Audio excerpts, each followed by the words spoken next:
Tak diakui kakaknya hingga dihina bau sampah. Pemuda miskin ini 5 tahun balik keadaannya hingga kakaknya menyesal.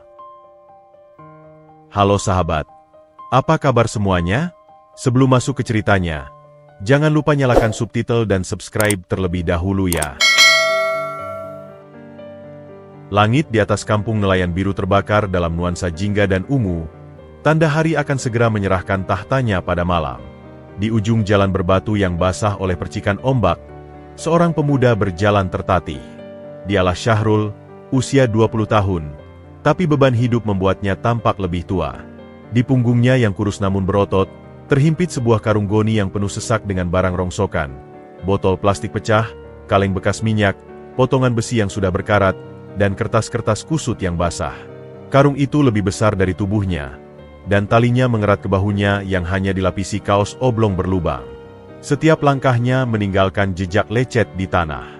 Sepatu sandal jepitnya, satu-satunya alas kaki, telah putus strapnya di bagian tumit, sehingga ia harus mengangkat kakinya lebih tinggi agar sandal tidak terlepas. Bau anyir dari karungnya, campuran sampah basah, minyak tengik, dan keringat, membentuk aura yang terlihat nyata di udara lembab senja. Beberapa anak kecil yang sedang bermain layang-layang di tepi pantai berhenti sejenak, menutup hidung dan berbisik sambil menunjuk ke arahnya. Syahrul hanya menunduk. Matanya tertuju pada jalanan berbatu yang tajam. Perutnya keroncongan. Hasil memulung hari ini tidak banyak. Pasar pagi sudah terlalu bersih. Didatangi pemulung lain yang lebih kuat dan lebih gesit darinya. Ia hanya berhasil mengais sisa-sisa yang tercecer. Karung ini mungkin hanya bisa ditukar dengan Rp10.000 di lapak Pak Dul. Cukup untuk sepiring nasi rames tanpa lauk dan segelas teh manis hangat. Itu sudah syukur. Matanya yang kelabu dan sering dianggap redup oleh orang lain, sebenarnya tajam. Ia melirik ke arah sebuah rumah kontrakan berdinding kayu yang dicat biru muda, dengan pot bunga plastik di jendela. Itu rumah kakaknya, Gunawan. Asap mengepul dari dapurnya, membawa aroma ikan goreng dan sambal terasi yang menggoda. Air liur Syahrul terbit tanpa sadar. Sudah 3 hari ia hanya makan nasi aking dengan garam. Ah, cobalah sekali ini, bisik hatinya yang penuh keraguan. Mungkin hari ini Kak Gan sedang baik hatinya. Mungkin ia sedang rindu. Kenangan 10 tahun lalu melintas. Gunawan mendudukinya di boncengan sepeda tua mereka, berteriak riang menyusuri jalan kampung ini. Pegang erat-erat. Dik, ajak jalan-jalan. Tapi kenangan itu cepat pudar, tergantikan oleh tatapan hina dan cibiran yang ia terima belakangan ini. Dengan napas berat, ia menurunkan karungnya di depan pagar rumah yang terkunci rapat. Ia merapikan bajunya yang compang-camping, berusaha mengusap keringat dan debu dari wajahnya. Tangannya yang penuh luka dan noda hitam mengetuk pintu kayu 3 kali, pelan. Suara langkah kaki mendekat. Bukan langkah berat Gunawan, tapi langkah cepat dan ringan. Pintu terbuka, dan yang muncul adalah Maya, istri Gunawan. Wanita itu langsung menyeringai. Hidungnya berkerut seperti mencium bangkai. Apa? Lagi-lagi kamu? Dasar pengemis bau. Jangan bawa-bawa sampahmu ke sini. Pergi. Suaranya nyaring, menusuk telinga. Maaf, Mbak Maya. Saya cuma mau ketemu Kak Gan sebentar, pinta Syahrul. Suaranya serak karena haus dan malu. Kakakmu tidak ada. Dan kalaupun ada, dia tidak mau ketemu sama sampah masyarakat sepertimu. Hardik Maya hendak menutup pintu. Tiba-tiba, bayangan besar menghalangi cahaya dari dalam rumah. Gunawan muncul, dengan kaos oblong dan celana pendek. Wajahnya yang dulu ramah, sekarang selalu berkerut dalam keseriusan. Melihat Syahrul, alisnya langsung naik. Wajahnya memerah bukan karena matahari, tapi karena amarah dan rasa malu. Syahrul, aku sudah bilang berapa kali, jangan datang ke sini, teriak Gunawan, suaranya menggelegar, menarik perhatian tetangga di seberang jalan yang mulai melongok dari balik jendela. Kaki saya lecet. Kak, sepatu putus. Boleh pinjam minyak gosok sedikit? Cuma sedikit. Syahrul memohon, mengangkat kaki kanannya yang lecet dan berdarah. Gunawan melirik kaki adiknya, tapi tidak ada belas kasihan di matanya. Yang ada adalah kepanikan. Panik bahwa reputasinya sebagai mandor yang dihormati akan ternoda oleh kehadiran si pemulung bau ini. Pinjam? Kamu cuma mau mengemis lagi. Sudah, jangan mempermalukan aku di depan tetangga. Gunawan melangkah keluar, mendekati Syahrul. Bau karung itu semakin menusuk hidungnya. Ia merasa jijik. Dengar baik-baik. Sejak orang tua kita hilang, kita sudah berjalan di jalan yang berbeda. Aku punya kehidupan baru. Jangan kau rusak dengan kemiskinan dan kebauanmu ini. Tapi Kak, kita saudara, bisik Syahrul. Air matanya sudah mulai menggenang. Rasa hancur itu lebih sakit dari luka di kakinya. Jangan panggil aku kakak, geram Gunawan. Suaranya mendesis penuh amarah. Tangannya bergerak cepat, menjewer telinga Syahrul dengan kasar. Sakit yang tajam membuat Syahrul menjerit kecil. Lihat sekeliling. Semua orang lihat. Kau mau mereka menganggap keluargaku keluarga pemulung? Dengan gerakan kasar, Gunawan merogoh saku celananya, mengeluarkan uang kertas Rp2.000 yang lecek. Tanpa berpikir, ia melemparkannya ke tanah, tepat di depan kaki Syahrul yang lecet.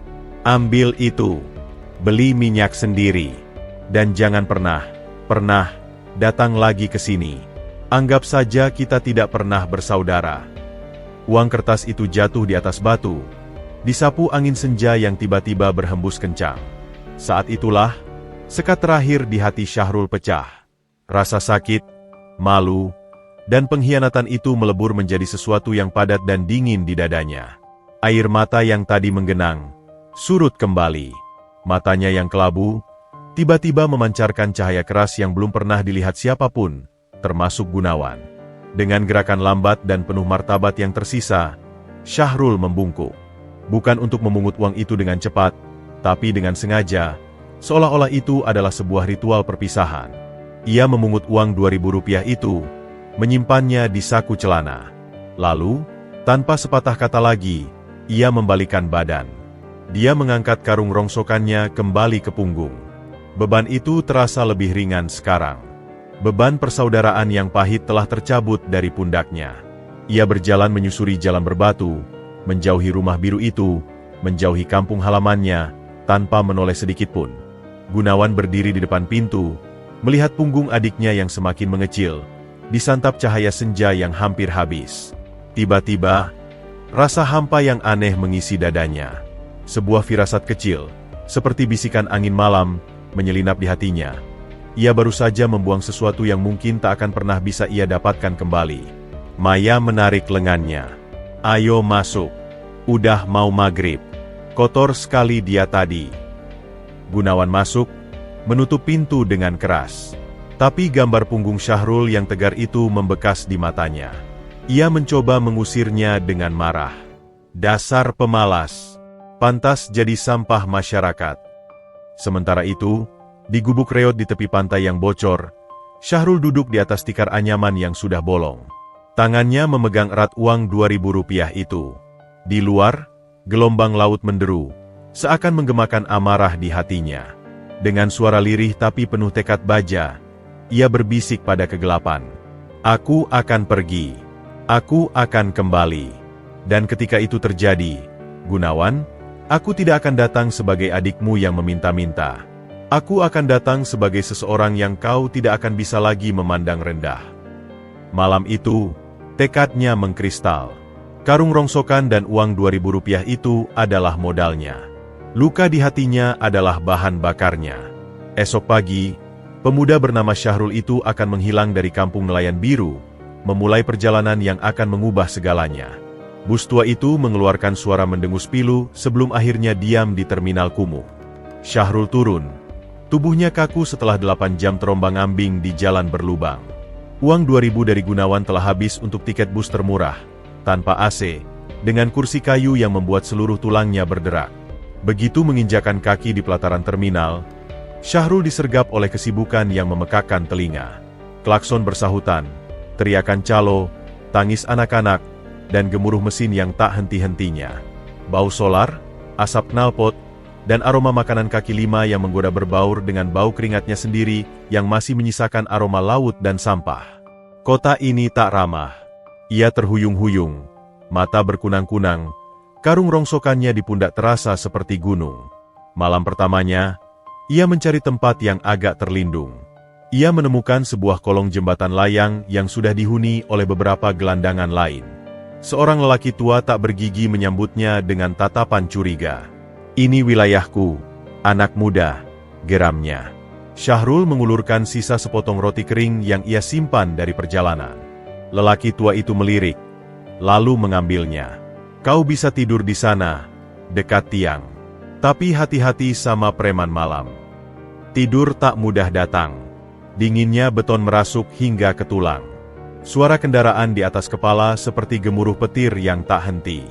Ia menggigil, memeluk karung kosongnya sebagai selimut. Kenangan akan senja di kampung nelayan biru, akan Hardikan Gunawan, akan lemparan uang Rp2.000 bergantian menghantamnya. Air mata panas mengalir di pipinya, disapu oleh lengan bajunya yang kotor. "Bertahanlah," bisiknya pada diri sendiri. "Untuk apa? Untuk membuktikan pada Kak Gan bahwa kau bisa? Atau hanya untuk menyelamatkan dirimu sendiri?" Esok paginya, rasa lapar menghantam seperti pukulan. Ia berkeliling, mencari pekerjaan apapun. "Butuh kuli? Saya kuat," katanya pada seorang pedagang di pasar. "Pergi sana, bau kau." Si pedagang menutup hidung. Ia mencoba ke warung-warung kecil, menawarkan diri cuci piring.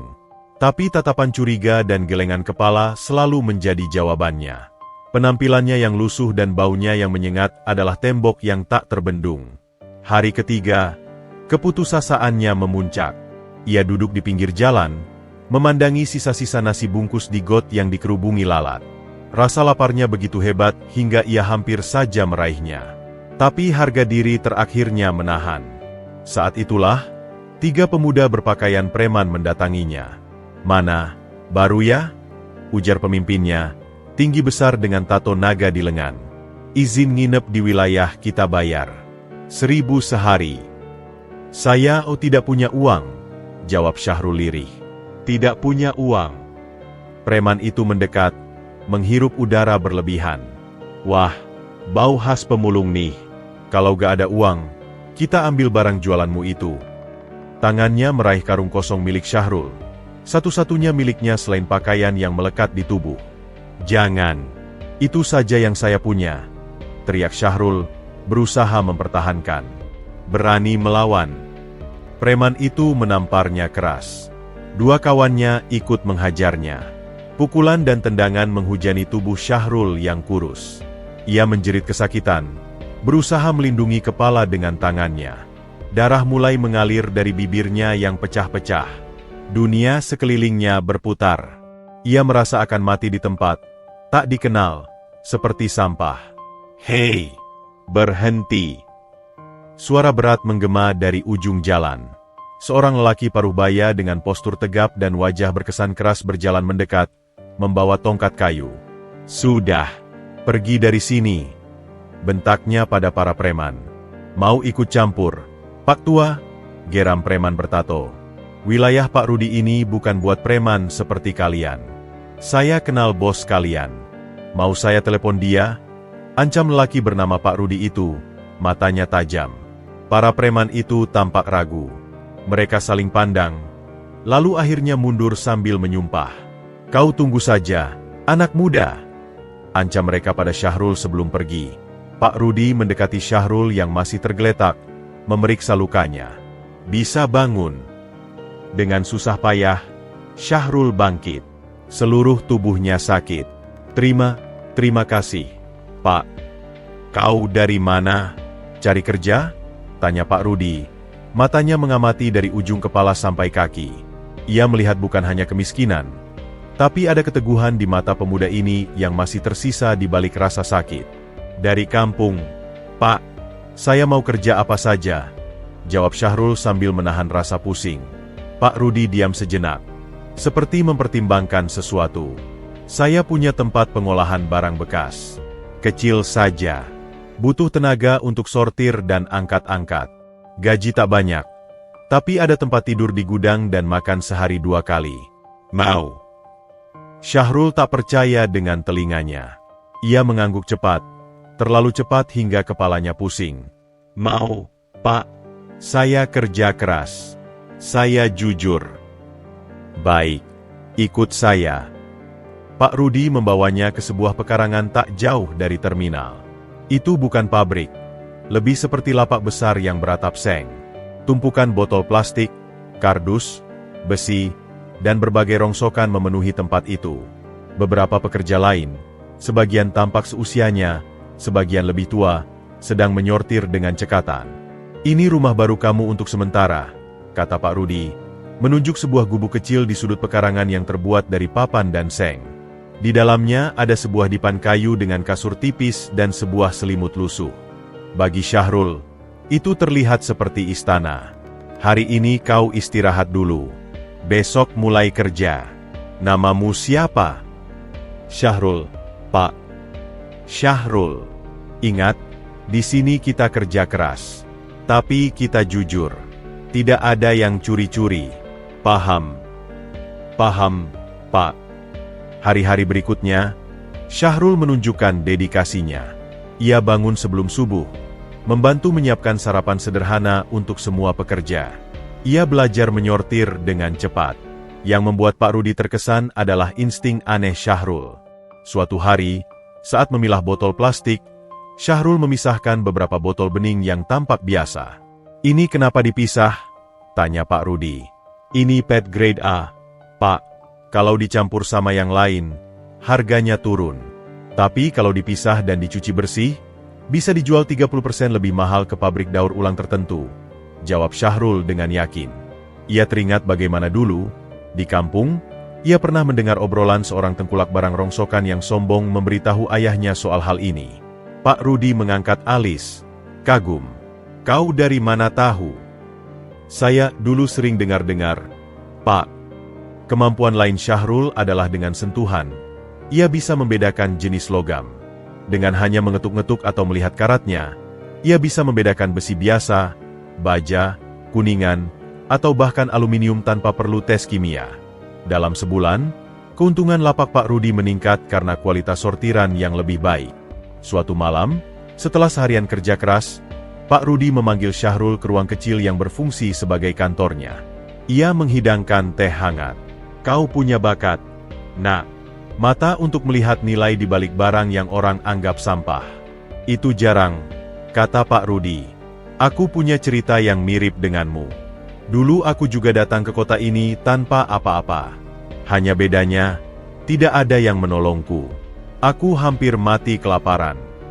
Syahrul mendengarkan dengan saksama. Ia melihat kesepian di mata Pak Rudi. Lelaki itu ternyata hidup sendirian. Istrinya meninggal lama. Anak-anaknya merantau ke luar negeri dan tak pernah lagi menghubunginya.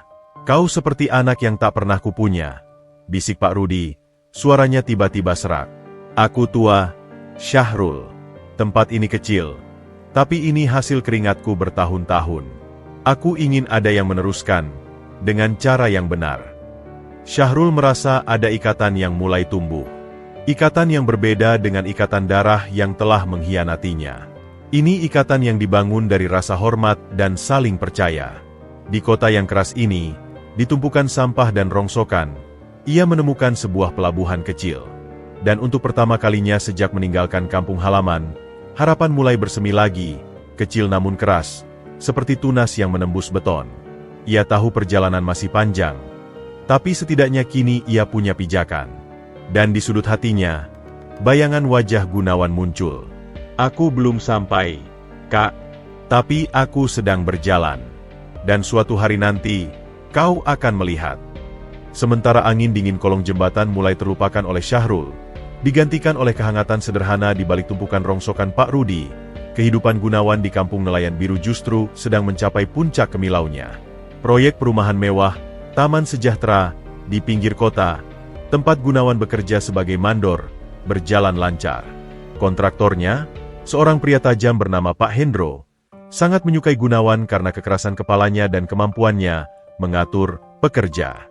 Gunawan tahu caranya membuat para buruh tak dibayar lembur dengan ancaman halus, dan pandai memoles laporan material sehingga selisihnya bisa masuk ke kantong tertentu, termasuk kantongnya sendiri.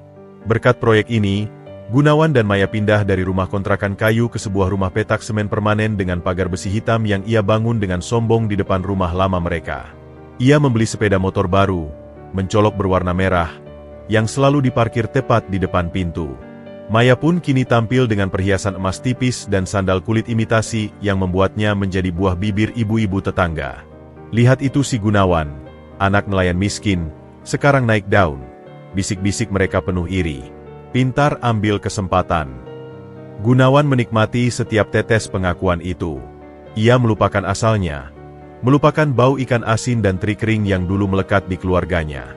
Ia bahkan melarang Maya memasak ikan asin di rumah karena bau kampungan. Hidupnya sekarang adalah tentang semen, besi beton, dan uang sogokan yang licin di antara jari. Tapi, di balik semua kilau itu, ada sesuatu yang menggerogoti. Malam-malam, ketika Maya sudah tidur dengan pulas, dan bunyi jangkrik menjadi satu-satunya musik, Gunawan sering terbangun mendadak. Keringat dingin membasahi keningnya. Dalam kegelapan, ia selalu melihat bayangan yang sama. Sosok kurus dengan karung di punggung, berjalan menjauh, tanpa menoleh. Syahrul. Suatu malam, mimpi itu datang lagi dengan terang benderang. Ia berdiri di depan rumah lamanya yang dari kayu. Ayah mereka, yang wajahnya sudah samar-samar dalam ingatan, berdiri di depan pintu dengan mata kecewa. "Di mana adikmu, Wan?" tanya ayahnya. Gunawan tidak bisa menjawab. Lalu, dari balik ayahnya, muncul Syahrul kecil, berusia 10 tahun, dengan mata bening memandangnya. "Kak, kenapa kau buang aku?" tanyanya polos. Tiba-tiba, wajah Syahrul kecil itu berubah menjadi Syahrul yang sekarang, dengan mata kelabu yang penuh luka. Bau sampah menyergap hidung Gunawan. Ia terbangun terengah-engah, jantung berdebar kencang. "Kau kenapa lagi?" gerutu Maya setengah tidur di sampingnya.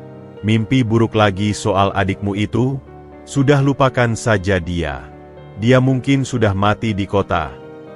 "Jangan bicara seperti itu," hardik Gunawan tiba-tiba, membuat Maya terbangun sepenuhnya.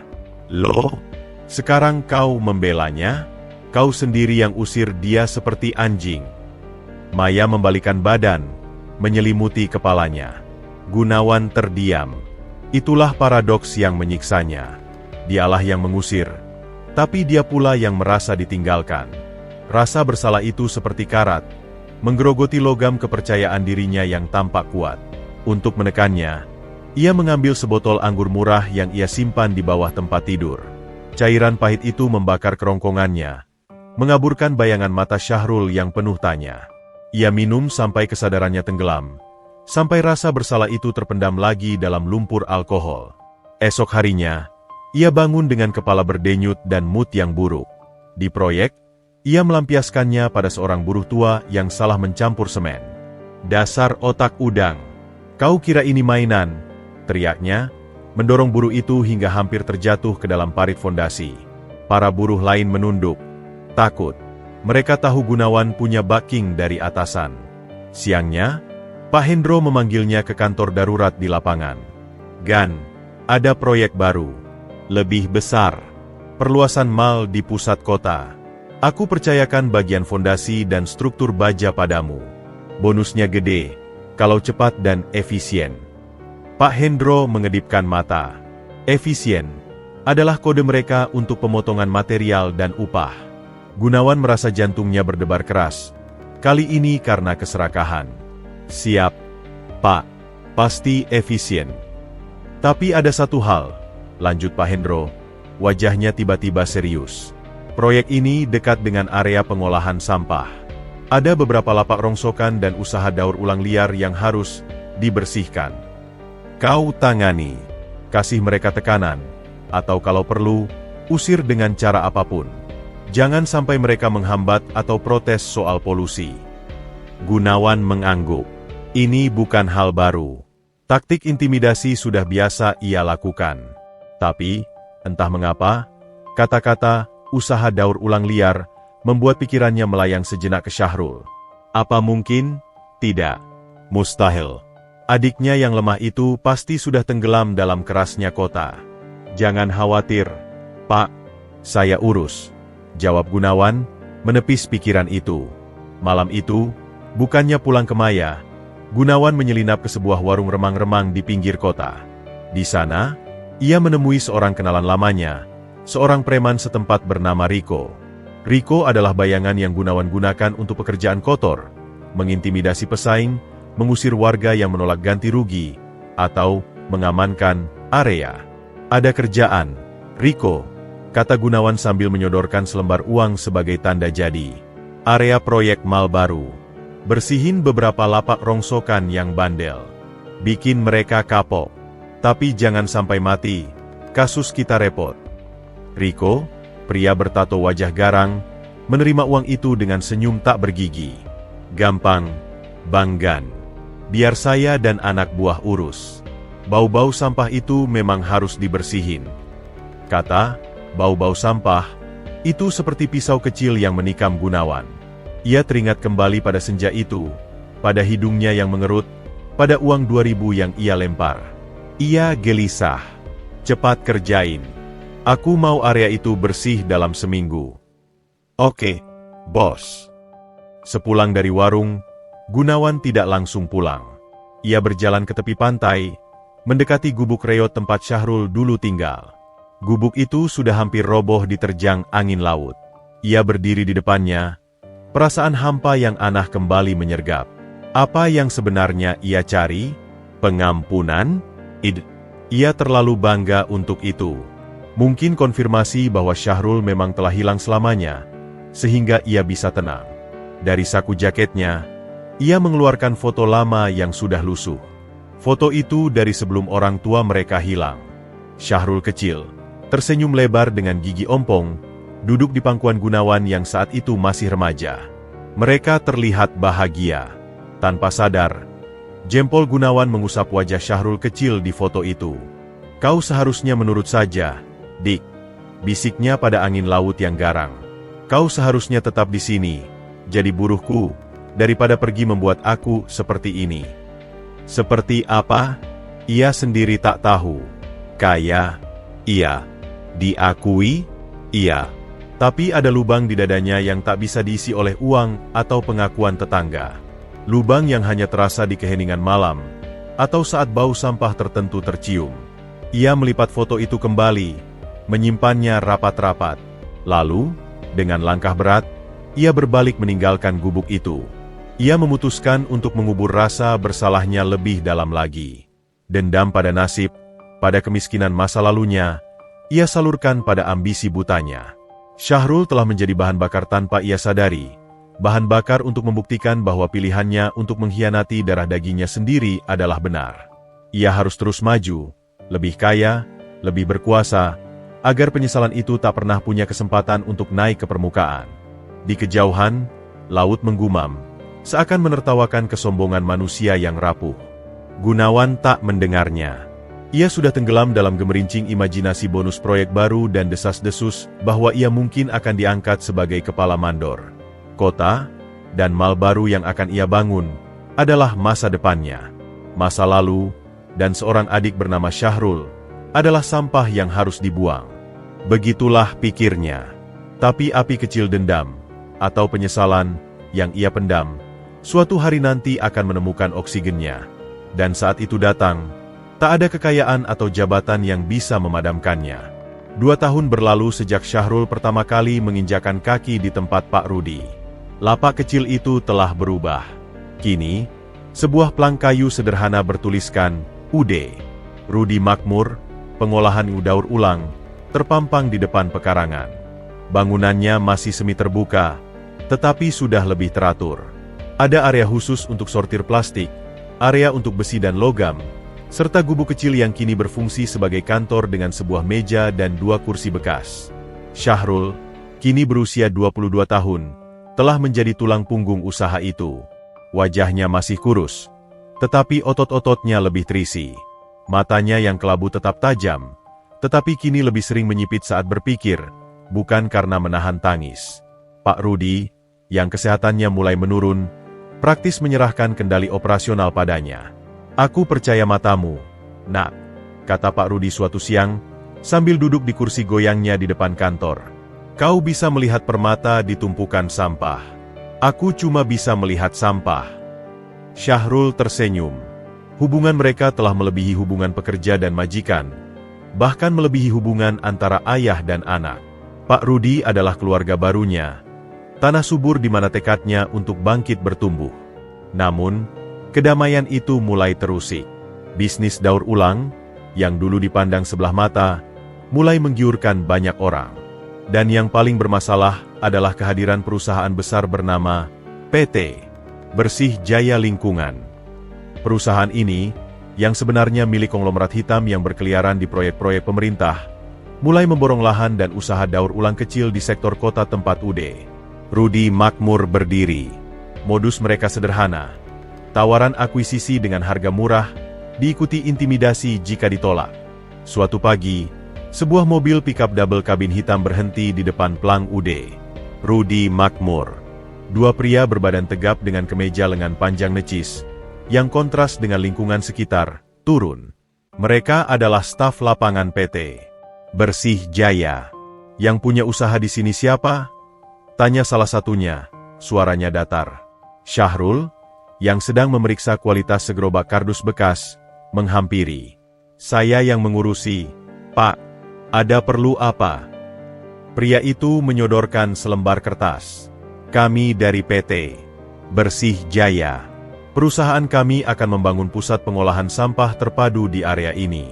Semua usaha sejenis dalam radius 2 km akan kami akuisisi untuk penyeragaman dan efisiensi. Ini tawaran kami untuk usaha ini. Ia menunjuk angka di kertas itu. Syahrul melihatnya. Harganya bahkan tidak cukup untuk membayar utang pinjaman kecil yang mereka gunakan untuk membeli mesin pres plastik sederhana. Itu adalah harga pelecehan. Maaf, Pak. Usaha ini bukan untuk dijual.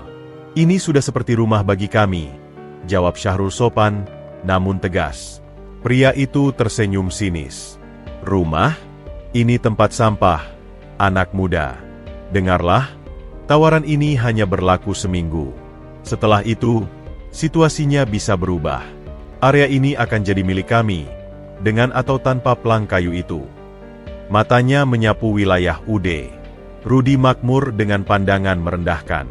Pikirkan baik-baik, jangan sampai menyesal. Mobil itu pergi, meninggalkan debu dan ancaman. Pak Rudi, yang menyaksikan dari kejauhan, mendekat dengan wajah muram. Mereka sudah sampai sini juga. Mereka siapa sebenarnya? Pak Rudi, tanya Syahrul. Preman berdasi, jawab Pak Rudi singkat. Mereka punya backing kuat. Sudah 3 lapak tetangga kami tutup minggu lalu. 1 dibakar, yang lain pemiliknya dipukuli hingga masuk rumah sakit. Api kemarahan menyala di dada Syahrul. Ini ketidakadilan yang sama rasanya dengan ketika Gunawan mengusirnya, yang kuat menindas yang lemah. Tapi kali ini, ia tidak akan lari. Kita harus melawan, Pak, kata Syahrul. Matanya berbinar dengan tekad yang mengingatkan Pak Rudi pada dirinya muda dulu. Bagaimana? Kita cuma punya beberapa orang pekerja dan mesin tua. Kita punya otak, dan kita punya kejujuran, sahut Syahrul. Ia sudah punya ide. Selama ini, Rudi Makmur menjual bahan baku daur ulang ke beberapa tengkulak, yang kemudian menjualnya lagi ke pabrik besar. Marin mereka tipis karena terpotong banyak tangan. Kita potong mata rantai itu. Kita jual langsung ke pabrik. Tapi pabrik besar mau terima dari kita yang kecil. Mereka mau terima kalau kualitas dan kuantitasnya terjaga dan kontinu, ujar Syahrul. Selama ini, karena lewat tengkulak, kualitas campur aduk. Kita berikan mereka plastik PET murni, kertas HVS bersih, besi bebas campuran. Mereka pasti mau. Rencana itu berisiko. Mereka harus mengumpulkan modal lebih untuk membeli bahan baku lebih banyak, dan harus bisa menjaga pasokan. Tetapi Pak Rudi, melihat keyakinan di mata Syahrul, menganggur. Kau yang pegang. Aku dukung. Syahrul pun bergerak. Ia menggunakan semua pengetahuannya tentang material. Ia tidak hanya mengandalkan pemulung yang datang ke lapak, tetapi ia mulai membangun jaringan pemulung kecil-kecilan, menjanjikan harga beli yang lebih adil jika mereka mau memilah sampah sesuai kategorinya. Awalnya sulit, tetapi kejujuran Syahrul yang membayar tepat waktu mulai menarik lebih banyak pemulung. Kemudian, dengan nekat, ia mendatangi sebuah pabrik daur ulang plastik di luar kota. Dengan membawa sampel plastik PET yang sudah ia cuci dan cacah sendiri, serta data perkiraan pasokan bulanan, ia bertemu dengan manajer pembelian. "Kami kecil, Pak. Tapi kami jamin kualitas. Tidak ada campuran, tidak ada kotoran. Dan harga kami bisa 10% lebih murah dari harga tengkulak karena tidak ada perantara," papar Syahrul dengan percaya diri. Manajer itu, seorang pria berumur bernama Pak Indra, terkesan. Bukan hanya pada produknya, tetapi pada ketekunan dan pengetahuan teknis Syahrul yang detail tentang jenis-jenis plastik dan resin. Sebuah kontrak kecil pun lahir. UD. Rudi Makmur kini punya pembeli tetap. Berita tentang anak muda nekat dari lapak kecil yang berhasil kontrak langsung dengan pabrik mulai menyebar. Ini adalah tamparan bagi PT Bersih Jaya, yang rencananya justru terhambat karena beberapa pemasok kecil mulai mencontoh Syahrul dan menuntut harga lebih baik. Intimidasi pun meningkat.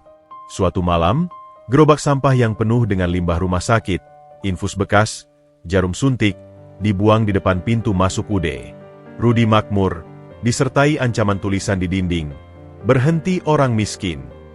Pekerja lainnya ketakutan. Beberapa bahkan mengundurkan diri. Tapi Syahrul tetap tegak. Dengan pelindung tangan yang tebal, ia sendiri yang membersihkan limbah berbahaya itu, sambil hatinya mendidih. Mereka pikir dengan ini kami akan takut? Justru ini membuktikan bahwa kami membuat mereka khawatir. Perlawanan Syahrul yang kalem tapi gigih menarik perhatian tak terduga. Seorang jurnalis muda dari media lokal yang sedang melakukan liputan tentang intimidasi usaha kecil mendengar kisahnya. Artikel kecil terbit dengan judul, "Dari karung sampah ke kontrak pabrik, kisah pemuda pemula yang melawan raksasa." Meski kecil, artikel itu seperti angin segar. Beberapa aktivis LSM peduli lingkungan dan UMKM mulai menawarkan bantuan hukum dan pendampingan. Nama Syahrul dan UD. Rudi Makmur mulai dikenal sebagai simbol ketahanan. Di kantor pusat PT Bersih Jaya, seorang direktur berdarah dingin bernama Tommy marah besar membaca artikel itu. "Siapa anak kampung ini yang berani menghalangi rencana kita?" geramnya. "Cari informasi lengkap tentang dia. Dan sampaikan ke tim lapangan kita di proyek perluasan mal. Katakan, orang ini harus dibuat contoh. Gunakan cara apapun." Ironisnya, tim lapangan yang dimaksud adalah para preman bayaran yang sering dikerahkan oleh Gunawan, sang mandor proyek mal. Instruksi untuk menghabisi usaha daur ulang kecil yang bandel pun turun melalui rantai komando yang bengkok, dari direktur ke kontraktor, dari kontraktor ke mandor, dan dari mandor ke preman. Tak satu pun dari mereka, termasuk Gunawan, yang tahu bahwa anak kampung yang menjadi duri di daging PT Bersih Jaya itu adalah Syahrul, adik kandung yang ia anggap telah lama menjadi sampah kota. Mereka hanya tahu targetnya, sebuah lapak daur ulang bernama UD. Rudi Makmur, yang dikelola oleh seorang pemuda nekat bernama Syahrul. Perseteruan di atas timbunan sampah ini akan segera memanas. Dan takdir mulai menyiapkan panggung untuk sebuah pertemuan yang akan mengguncang jiwa, di mana dendam, keserakahan, dan penyesalan akan bertabrakan di antara bau anyir limbah dan debu beton. Syahrul, dengan tekadnya yang membara, tidak tahu bahwa angin yang ia hadapi datang dari arah yang sangat pribadi. Sementara Gunawan, yang tenggelam dalam ambisi butanya, tidak sadar bahwa target berikutnya yang harus ia bersihkan adalah darah dagingnya sendiri. Kemilau kehidupan Gunawan retak bagai kaca yang dihantam batu. Retakan-retakan kecil yang selama ini ia tutupi dengan cat emas kesombongan dan lapisan tebal uang sogokan, akhirnya terbuka lebar, memperlihatkan kebusukan di dalamnya. Semuanya berawal dari fondasi mal, megah abadi, yang mulai menunjukkan tanda-tanda tidak stabil. Seorang insinyur junior dari konsultan independen, yang masih memiliki hati nurani, secara diam-diam mengambil sampel cor beton dan melakukan uji tekan. Hasilnya di bawah spesifikasi teknis yang seharusnya. Kuat tekan beton tidak memenuhi standar keamanan. Ia melaporkan temuannya ke atasan, tetapi laporan itu justru sampai ke tangan kontraktor utama, Pak Hendro. Pak Hendro, yang sudah kebal karena selalu bisa mengatur sertifikat uji lab dan menyuap pengawas proyek, kali ini ketar-ketir. Proyek ini terlalu besar, dan pengawas dari pemerintah pusat terlalu banyak mata. Ia butuh kambing hitam. Dan siapa yang lebih cocok daripada mandor lapangan yang selama ini menjadi tangan kanannya untuk urusan-urusan kotor? Di sebuah pertemuan tertutup di ruang kerjanya yang mewah, Pak Hendro menyodorkan segelas whisky pada Gunawan yang duduk gelisah. "Gan, kau tahu aku selalu menganggapmu seperti anak sendiri," kata Pak Hendro dengan nada merdu yang berbahaya. "Tapi masalah di fondasi mal ini serius. Ada yang salah di perhitungan campuran semen atau di pelaksanaannya." Gunawan, yang sudah mencium angin buruk, langsung membela diri. "Semua sesuai instruksi teknis, Pak. Campuran dan pengecoran saya awasi sendiri." Ya, tentu saja," ujar Pak Hendro, berjalan mendekati jendela. "Tapi sertifikat uji lab menunjukkan sebaliknya. Dan ada saksi, beberapa buruh, yang bersedia menyatakan bahwa mereka diperintahkan untuk menambah pasir di atas takaran untuk menghemat semen atas perintahmu." "Itu bohong," teriak Gunawan, berdiri. Keringat dingin mulai membasahi keningnya. "Itu memang bohong. Yang memerintahkan penghematan material dengan cara berisiko adalah Pak Hendro sendiri. Tetapi semua instruksi selalu lisan, tanpa bukti tertulis." "Bohong atau tidak, yang penting bukti dan saksi," kata Pak Hendro dengan dingin. Ia memutar badan, matanya tajam seperti belati. "Aku bisa selamatkan proyek ini, dan selamatkan diriku. Tapi aku butuh seseorang untuk memikul tanggung jawab. Kau mengerti?" Gunawan terdiam, darahnya serasa membeku. Ia terjebak. Selama ini ia merasa licin dan berkuasa, tapi ternyata ia hanya pion yang bisa dikorbankan kapan saja. Kalau saya tidak mau," suara Gunawan parau. Pak Hendro tersenyum tipis. "Maka kau akan menghadapi tuntutan pidana penipuan dan penggelapan proyek negara. Bukti-bukti sudah disiapkan. Kau akan masuk penjara, dan semua asetmu akan disita untuk mengganti kerugian." Ia mendekat, bisikannya beracun. "Pilihannya sederhana, Gan. Kau mengaku sebagai pelaku kesalahan teknis karena kelalaian. Aku pastikan kau hanya di PHK dan membayar denda dari perusahaanmu yang kecil itu. Atau kau hancur total." Gunawan jatuh terduduk di kursi. Perusahaan kecil yang dimaksud Pak Hendro adalah CV Gunawan Jaya yang ia bangun dengan sombong. Padahal isinya cuma beberapa alat sewaan dan 1-2 truk tua. Itu pun sudah digadaikan. Dengan tangan gemetar, ia menandatangani surat pernyataan yang sudah disiapkan Pak Hendro, sebuah pengakuan palsu bahwa ia telah lalai mengawasi takaran campuran beton. Sebagai kompensasi, ia diharuskan mengembalikan uang muka proyek, yang sebenarnya adalah uang kemitraan yang sudah ia habiskan untuk gaya hidup. Esok harinya, gemparlah lingkungan proyek.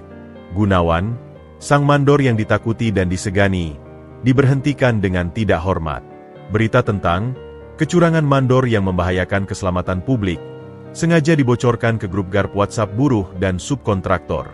Dalam sekejap, nama Gunawan hancur berantakan. Tak ada yang mau mempekerjakannya. Ia menjadi orang terkutuk di dunia konstruksi lokal. Maya, yang selama ini hidup dalam fata morgana kemewahan, langsung panik. "Apa yang terjadi? Katanya bonus besar? Sekarang malah dipecat? Hutang kartu kredit kita menumpuk. Gan." "Sudah, diam," bentak Gunawan yang stres. Tapi Maya tidak bisa diam. Pertengkaran hebat pecah setiap hari. Harta benda yang dulu dibeli dengan pamer, satu persatu dijual untuk menutup hutang yang mendesak. Motor merah, perhiasan emas Maya, bahkan televisi LED besar. Rumah petak semen itu terasa seperti penjara yang pengap. Puncaknya terjadi pada suatu sore, saat seorang debt collector kasar datang menagih hutang kartu kredit yang sudah telat berbulan-bulan. Gunawan tidak ada di rumah. Maya yang ketakutan dihina dan diancam di depan tetangga-tetangganya sendiri, orang-orang yang dulu ia pameri. Malam itu, Maya membongkar lemari, mengisi sebuah koper besar. "Aku tidak tahan lagi, Gunawan. Aku pulang ke orang tuaku dulu.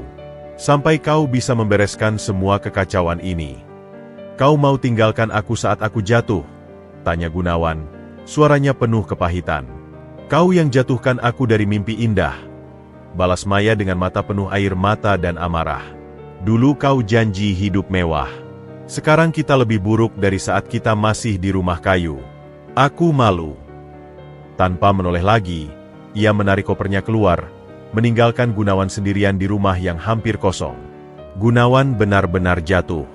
Ia ditinggal istri, bangkrut, penuh hutang, dan namanya tercoreng. Ia terpaksa menjual rumah petak itu dengan harga murah untuk melunasi sebagian hutang yang paling gencar. Sisanya, ia menumpuk di sebuah kamar kontrakan kecil yang gelap dan lembab di daerah kumuh, tidak jauh dari terminal bus tempat dulu Syahrul pertama kali tiba. Ironi hidup, ia kini tinggal di lingkungan yang dulu paling ia jauhi. Malam-malam di kamar kontrakan itu lebih mengerikan daripada sebelumnya. Tanpa maya, tanpa alkohol yang sudah tak mampu ia beli, ia dihantui bayangan-bayangan itu dengan lebih ganas. Wajah ayahnya yang kecewa, wajah Syahrul kecil yang polos, dan yang paling sering, wajah Syahrul di senja itu penuh luka dan hinaan. Sekarang, Gunawan mengerti rasanya dihina. Ia merasakan sendiri betapa pedihnya menjadi sampah masyarakat yang dijauhi. Dari jendela kamarnya yang pecah, ia bisa melihat tumpukan sampah di sebuah lapak rongsokan tak jauh. Bau yang dulu ia benci, kini menjadi bagian dari kesehariannya. Dan di saat-saat paling putus asa, ia kadang memikirkan adiknya. Di mana Syahrul sekarang? Apakah ia masih hidup? Mungkin ia sudah jadi seperti para gelandangan di kolong jembatan? Atau, mungkin ia sudah berhasil? Pikiran terakhir itu membuat dadanya sesak. Jika Syahrul berhasil sementara ia jatuh, itu akan menjadi hukuman terberat baginya. Rasa malu dan penyesalan yang selama ini ia kubur, kini menggunung di dadanya. Ia ingin mencari Syahrul, meminta maaf. Tapi gengsi dan rasa bersalah yang terlalu besar membuatnya lumpuh. Lagi pula, bagaimana caranya mencari seorang pemuda miskin yang hilang di kota besar? Dan untuk apa? Untuk menunjukkan bahwa ia, sang kakak yang dulu sombong, kini lebih hina daripada adik yang ia usir? Suatu hari, saat ia mengantre untuk mendapatkan sembako murah dari sebuah posko bantuan, seorang kenalan lama, seorang mantan buruhnya yang dulu ia perlakukan dengan kasar, mengenalinya. Loh, si jagoan Gunawan? Sekarang antre beras juga? Ledek orang itu, membuat orang-orang di sekitarnya menoleh. Gunawan menunduk. Panas membara di pipinya. Ia ingin menghilang. Dalam keputusasaan itu, justru keinginan untuk membalas dendam pada Pak Hendro, pada dunia yang telah menghancurkannya, mulai tumbuh. Tapi ia tak punya daya. Ia seperti sampah yang terhanyut arus. Hingga suatu sore, saat ia duduk termenung di warung kopi tepi jalan, seorang pria duduk di sebelahnya. Pria itu adalah Riko, preman yang dulu sering ia sewa untuk pekerjaan kotor. Bang Gan, lama tak jumpa. Dengar-dengar lagi susah ya? Riko menyapa, tapi nada dan matanya penuh dengan kesempatan, bukan simpati. Gunawan hanya mengangguk lesu. Gue ada info, bisa jadi peluang buat Bang Gan balik modal, sekalian balas dendam. Bisik Riko. PT Bersih Jaya, yang dulu jadi atasan kita di proyek mal itu, lagi kesal sama satu orang. Ada anak muda di usaha daur ulang yang bandel, bikin mereka rugi. Mereka butuh orang yang kenal medan dan berani buat ngurusin orang itu. Bayarannya lumayan. Gunawan mengangkat kepalanya. Uang dan kesempatan untuk merasa berkuasa lagi, meski sebagai algojo bayaran. Siapa orangnya? Nama dia Syahrul. Punya lapak UD, Rudi Makmur. Dunia sekitar Gunawan seakan berhenti berputar. Syahrul. Nama itu menghantamnya seperti palu godam. UD, Rudi Makmur. Ia teringat laporan kecil yang pernah ia terima dulu tentang lapak bandel yang harus dibersihkan untuk proyek mal. Ternyata itu milik adiknya sendiri. Rasa bersalah, malu, iri, dan dendam berbaur menjadi racun yang pekat di hatinya. Syahrul berhasil, Syahrul punya usaha, sementara aku, kemudian, datanglah pikiran gelap, ini kesempatan. Aku bisa mengurusinya, dapat uang, dan membuatnya jatuh sepertiku. Agar ia tahu rasanya, agar ia tidak bisa melihat aku seperti ini. Berapa bayarannya? Tanya Gunawan. Suaranya tiba-tiba datar dan dingin. Riko menyebutkan angka yang bagi Gunawan yang bangkrut terdengar seperti harta karun. Setuju, kata Gunawan, tanpa ragu. Hati yang terluka parah dan dipenuhi penyesalan, kini berubah menjadi batu yang keras dan hitam. Ia tidak lagi ingin menjadi kakak. Ia ingin menjadi algojo. Dan targetnya adalah adik kandungnya sendiri. Jatuhnya sang kakak telah melahirkan monster baru yang siap menghancurkan satu-satunya cahaya yang masih tersisa di masa lalunya. Udara di dalam gudang Ude. Rudy makmur berdebu, dipenuhi gemerisik plastik dan dentingan logam. Syahrul berdiri di depan sebuah tumpukan baru, limbah elektronik. Monitor tabung tua yang pecah, keyboard usang, ponsel-ponsel jadul, dan motherboard berdebu menumpuk seperti kuburan teknologi.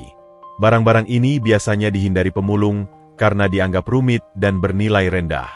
Tapi bagi Syahrul, mereka adalah harta karun tersembunyi. "Kenapa kita terima ini, Sar?" tanya Togar, seorang pekerja yang sudah setia sejak awal. "Berat, ribut, dan gak laku-laku."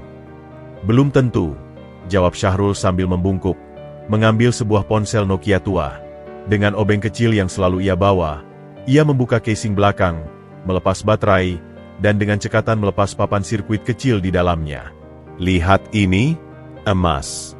Sedikit sekali, memang. Tapi di tumpukan ini," ia menunjuk tumpukan besar.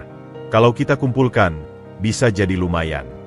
Ia kemudian melepas sebuah chip memori dari motherboard rusak. Dan ini, meskipun bekas, masih bisa dijual ke tukang servis atau untuk keperluan praktik mahasiswa. Mata Togar dan pekerja lain yang mengerubungi membelalak. Mereka hanya melihat sampah, tapi Syahrul melihat komponen, logam mulia, dan peluang. Ini adalah naluri yang diasah sejak kecil, melihat nilai di balik sesuatu yang dibuang orang. Namun, di balik fasad kepercayaan diri, ada kegelisahan dalam diri Syahrul. Tekanan dari PT Bersih Jaya semakin menjadi. Setelah insiden limbah medis, kini sering ada pengawas dinas kebersihan tiba-tiba datang memeriksa perizinan, sesuatu yang selalu mereka dapatkan setelah administrasi dilengkapi dengan amplop coklat. Modal mereka terbatas, dan arus kas semakin tipis karena harus membayar pemadam masalah yang sengaja diciptakan. Tekanan terberat datang saat Pak Rudy jatuh sakit. Batuk-batuk kronis yang dulu dianggap remeh ternyata adalah gejala penyakit paru-paru akibat bertahun-tahun menghirup debu dan partikel kimia dari sampah. Dokter mengatakan ia perlu istirahat panjang dan lingkungan yang bersih. Di rumah sakit, Pak Rudy memegang tangan Syahrul erat-erat. Wajahnya yang dulu tegar kini keriput dan pucat. "Nak, aku sudah tua. Tempat ini, semua ini, aku percayakan padamu sepenuhnya." Suaranya parau. "Surat-surat, izin, tabungan sedikit yang ada di bank, semuanya atas namamu sekarang." "Tidak, Pak. Ini usaha Bapak," bantah Syahrul, air mata menggenang. "Aku tidak punya anak, Syahrul. Kau adalah anak yang tak pernah kumiliki." Pak Rudy menarik napas berat. "Jagalah tempat ini. Jadikan lebih besar. Tapi jangan seperti mereka yang serakah. Ingat, kita berasal dari tumpukan yang dihinakan orang. Jangan pernah hinakan orang lain." Beberapa hari kemudian, Pak Rudy meninggal dunia dengan tenang. Syahrul merasa seperti kehilangan tiang penyangga. Pelabuhan kecilnya di kota yang keras ini telah hilang. Ia harus berdiri sendiri. Warisan yang ditinggalkan Pak Rudy tidak banyak. Lapak beserta mesin-mesin tua, tabungan yang cukup untuk modal operasional 3 bulan ke depan, dan segudang hutang kepercayaan dari pemasok yang percaya pada Pak Rudy. Tapi yang paling berharga adalah nama baik dan jaringan kecil yang telah dibangun. Syahrul berkabung dengan cara bekerja lebih keras. Ia menyulap ruang kantor kecil menjadi laboratorium miniatur. Ia mulai mengotak-atik limbah elektronik secara serius, belajar dari internet di warnet tentang cara melebur logam, memisahkan komponen, bahkan memperbaiki perangkat yang masih bisa diselamatkan. Suatu siang, seorang pemulung membawa sebuah unit laptop tua yang rusak parah. Layarnya pecah dan casingnya terbakar. "Ini gratis, Bang. Mau buang saja, tapi sayang." Syahrul menerimanya. Malam itu, dengan peralatan seadanya, ia membongkar laptop itu. Ia menemukan bahwa hard disknya masih utuh. Dengan sebuah konektor sederhana, ia mencoba mengaksesnya. Hard disk itu berisi data seorang mahasiswa yang lupa menghapusnya sebelum membuang laptop. Ada skripsi, foto, dan dokumen penting. Ide menyala di kepalanya. Bukan untuk mencuri data, tapi untuk melihat peluang keamanan data. Berapa banyak orang yang ceroboh membuang perangkat elektronik tanpa menghapus data pribadi? Ia mulai menawarkan jasa baru, penghancuran data aman untuk limbah elektronik. Ia membuat prosedur sederhana untuk memastikan semua data di perangkat yang akan didaur ulang benar-benar hancur, baik secara fisik maupun digital. Seorang pemilik toko elektronik yang sering mengganti stok menjadi klien pertamanya. Lalu sebuah klinik gigi kecil yang ingin membuang komputer lamanya. Bisnis baru ini membuka pintu ke segmen pasar yang berbeda. Mereka yang peduli privasi dan bertanggung jawab. Dengan uang dari jasa baru ini, Syahrul memberanikan diri untuk investasi kecil. Sebuah mesin peleburan logam mini bekas dan alat ukur kadar logam sederhana. Ia fokus pada pemulihan tembaga dan emas dari papan sirkuit. Hasilnya belum spektakuler, tapi cukup untuk membayar upah pekerja dan sedikit mengembangkan usahanya. Ia juga mulai memikirkan branding. Rudy Makmur, terdengar kuno. Ia ingin nama yang mencerminkan visi baru, ramah lingkungan, bertanggung jawab, dan modern. Setelah berpikir panjang, ia memilih nama EcoCycle Works. Sederhana, mudah diingat, dan berbau internasional. Ia mendesain logo sendiri, gambar bumi kecil yang setengahnya berupa roda daur ulang, warna hijau dan biru. Perubahan nama itu seperti ritual peralihan. Dari pemuda pemulung yang diatur Pak Rudy, menjadi seorang pengusaha muda yang memegang kendali. Ia mulai berpikir tidak hanya sebagai pengumpul dan penjual bahan baku, tapi sebagai problem solver lingkungan. Namun, langkahnya yang semakin mantap justru membuatnya semakin terlihat, dan semakin menjadi target. PT Bersih Jaya tidak senang melihat lapak kecil yang dulu mereka remehkan kini mulai memiliki identitas dan klien yang berbeda. Mereka mencium potensi yang bisa mengganggu monopoli mereka. Suatu hari, sebuah tawaran yang tampaknya menggiurkan datang. Seorang perantara yang mengatasnamakan investor dari Jakarta mendatangi EcoCycle Works. Ia menawarkan suntikan modal besar untuk pengembangan mesin dan ekspansi, dengan imbalan saham mayoritas. Anda punya bakat, Mas Syahrul. Tapi bakat saja tidak cukup, butuh modal besar untuk bersaing, kata si perantara dengan senyum lebar. Syahrul waspada. Instingnya yang terasah di jalanan mengatakan ada sesuatu yang salah. Ia menyelidiki latar belakang perusahaan perantara itu, dan menemukan benang merah yang samar-samar menuju PT Bersih Jaya. Ini adalah taktik akuisisi halus. Terima kasih atas tawarannya, Pak, jawab Syahrul dengan halus. Tapi untuk saat ini, EcoCycle Works masih ingin berkembang dengan cara dan prinsip kami sendiri. Senyum si perantara pudar. Saya tidak yakin itu keputusan yang bijaksana, anak muda. Dunia ini keras. Butuh teman yang kuat. Lebih baik berdiri sendiri dengan prinsip, daripada punya teman kuat tapi kehilangan jati diri, sahut Syahrul tenang. Setelah kepergian si perantara, Syahrul merasa dingin menyusup di tulang punggungnya. Ia tahu penolakannya akan dianggap sebagai perang. Tapi ia sudah memutuskan. Ia tidak akan lari lagi. Tidak seperti saat ia lari dari Gunawan. Nama Gunawan masih sesekali menyakitkan hatinya. Seperti luka lama yang berdenyut saat cuaca buruk. Tapi rasa sakit itu kini berubah menjadi bahan bakar yang berbeda. Bukan dendam, tapi pembuktian bahwa pilihan untuk bertahan dan berjuang adalah benar. Ia membayangkan suatu hari nanti, jika mereka bertemu, ia tidak akan datang sebagai pengemis, tapi sebagai seseorang yang setara, atau lebih. EcoCycle Works masih rapuh.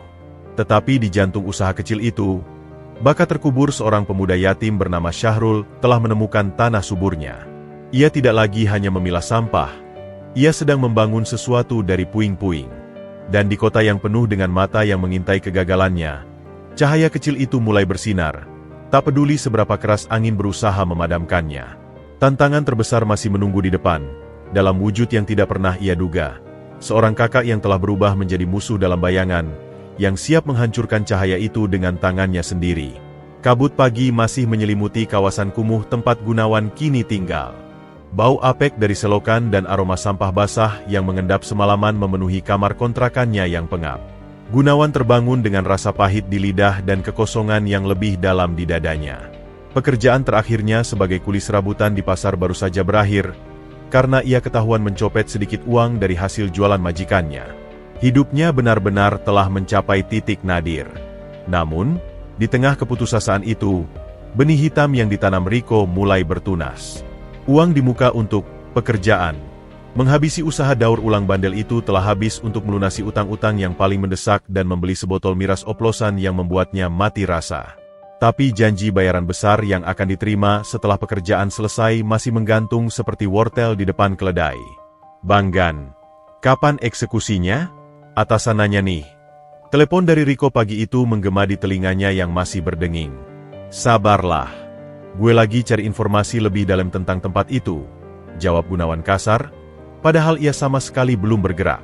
Ada penolakan yang aneh di dalam dirinya, sebuah perlawanan samar dari sisa-sisa hati nurani yang belum sepenuhnya mati. Setiap kali ia membayangkan wajah Syahrul, wajah yang sama dengan adiknya, tangan dan suaranya gemetar. Jangan lama-lama, katanya usaha itu, Eco Cycle Works, makin berkembang. Mereka sekarang punya kontrak sama perusahaan swasta buat olah sampah elektronik. Kalau dibiarin, makin sulit nanti. Eco Cycle Works, nama itu seperti menusuk ulu hati Gunawan. Ia berjalan keluar dari kamarnya, menuju warung kopi yang memiliki televisi kecil. Di layar televisi yang berdebu, sedang tayang segmen berita lokal tentang kewirausahaan muda. Reporter wanita berdiri di depan sebuah lapak yang jauh lebih rapi dari bayangan Gunawan. Plang, Eco Cycle Works, solusi daur ulang bertanggung jawab, terpampang jelas. Di tengah gempuran perusahaan besar, usaha kecil milik pemuda ini tak surut. Syahrul, sang founder, berhasil menciptakan niche dengan fokus pada daur ulang limbah elektronik dan jaminan keamanan data. Suara reporter terdengar sayup di tengah keributan warung. Gunawan terpaku. Matanya membelalak menatap layar. Di sana, berdiri dengan percaya diri, adalah Syahrul.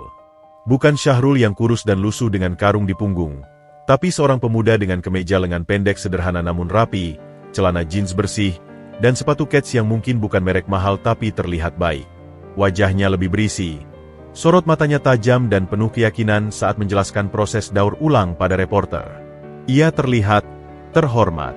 Rasa yang meluap dalam dada Gunawan sangat kompleks. Ada kelegaan sesaat yang bodoh.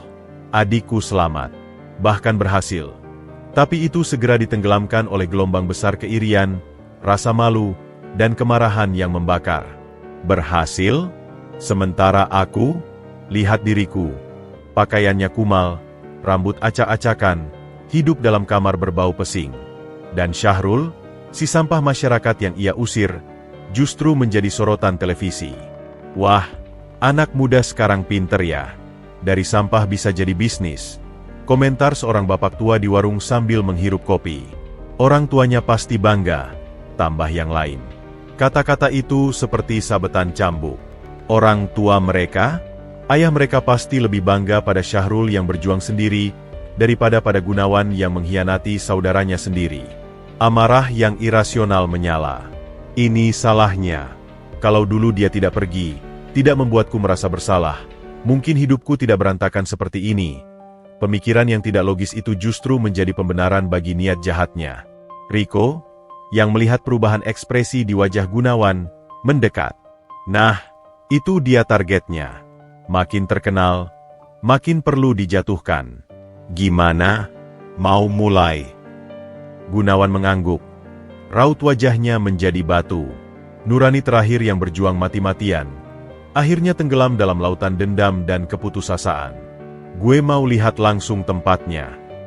Menyamar sebagai calon pemasok limbah elektronik, Gunawan pergi ke lokasi Eco Cycle Works beberapa hari kemudian. Ia memarkir motornya yang reot di seberang jalan. Jantung berdebar kencang. Tempat itu jauh lebih baik dari yang ia bayangkan. Pekarangan tertata, sampah-sampah sudah dikategorikan dengan rapi dalam bak-bak terpisah. Ada beberapa pekerja yang terlihat sibuk. Suara mesin pres berdengung.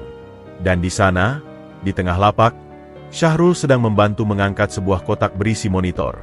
Ia tertawa kecil pada sesuatu yang dikatakan seorang pekerja. Tertawa.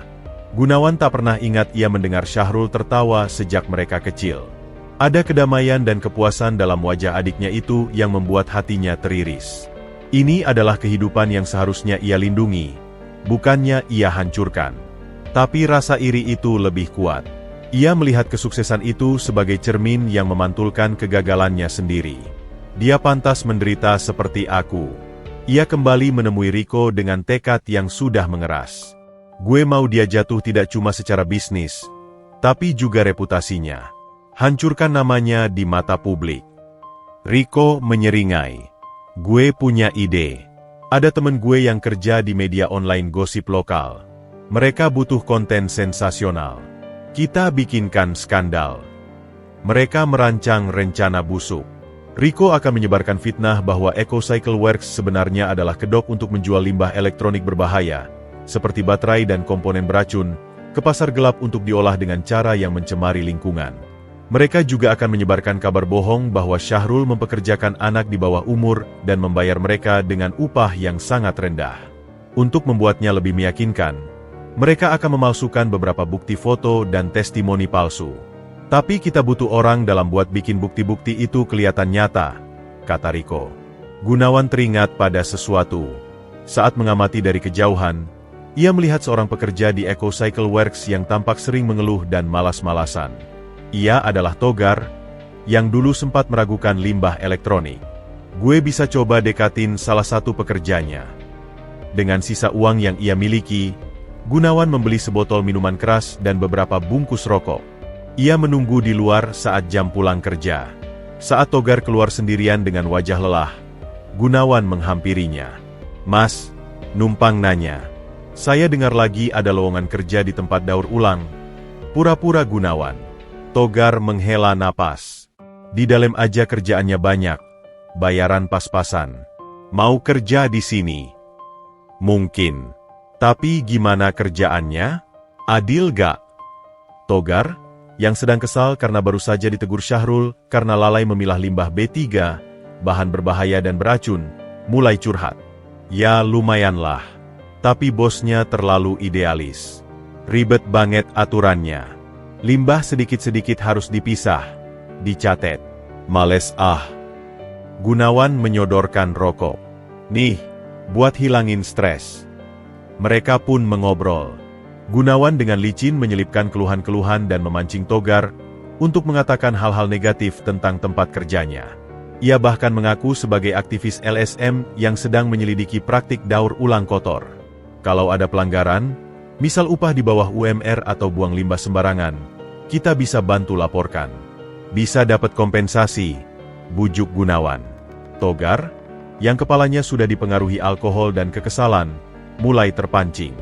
Ya, kadang limbah B3 yang harusnya dibuang khusus, terpaksa dicampur karena nggak ada anggaran buat jasa pembuangan resmi. Tapi jangan bilang-bilang ya. Bing-oh. Itulah yang dibutuhkan Gunawan.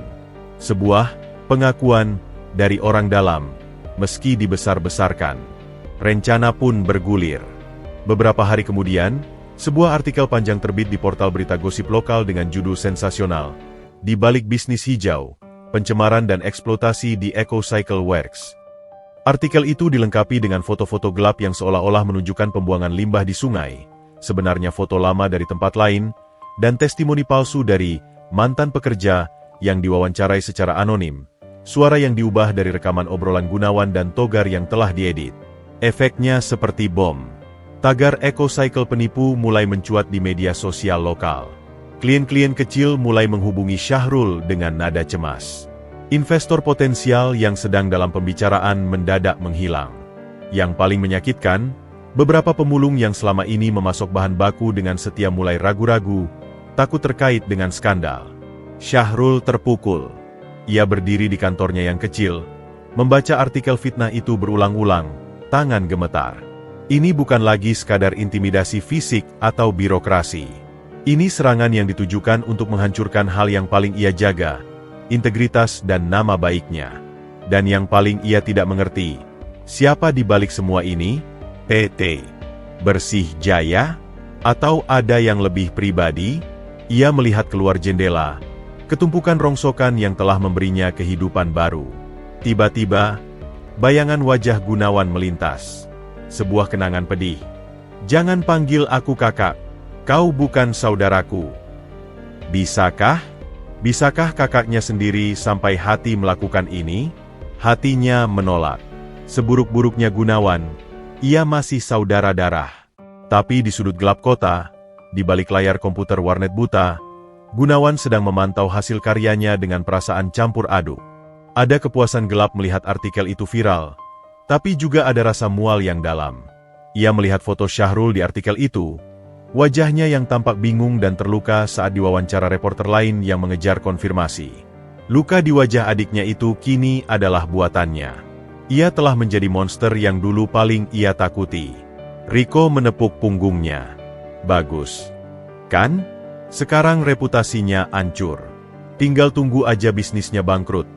Lalu kita datengin lagi dengan tawaran akuisisi murah. Atasan senang. Gunawan hanya mengangguk. Tak bisa bicara. Malam itu, di kamar kontrakannya, ia muntah-muntah. Bukan karena mabuk, tapi karena rasa jijik pada dirinya sendiri. Ia telah melangkah lebih jauh dari yang pernah ia bayangkan. Rintangan dari masa lalu, rasa bersalah dan dendamnya, telah mendorongnya untuk menghancurkan satu-satunya cahaya yang masih tersisa dalam hidupnya. Dan titik tidak bisa kembali, mungkin sudah ia lewati. Udara di dalam kantor kecil Eco Cycle Works terasa pengap, dipenuhi ketegangan yang nyaris bisa diiris dengan pisau. Syahrul duduk di belakang meja kerjanya yang berantakan dengan dokumen. Kedua tangannya menopang kepala yang terasa berat. Di layar laptopnya, notifikasi media sosial terus bermunculan. Kebanyakan adalah komentar pedas dan ancaman dari orang-orang yang termakan fitnah. Teleponnya yang biasanya berdering untuk pesanan, kini hanya diisi oleh pertanyaan was-was dari klien lama atau diam yang lebih menyakitkan.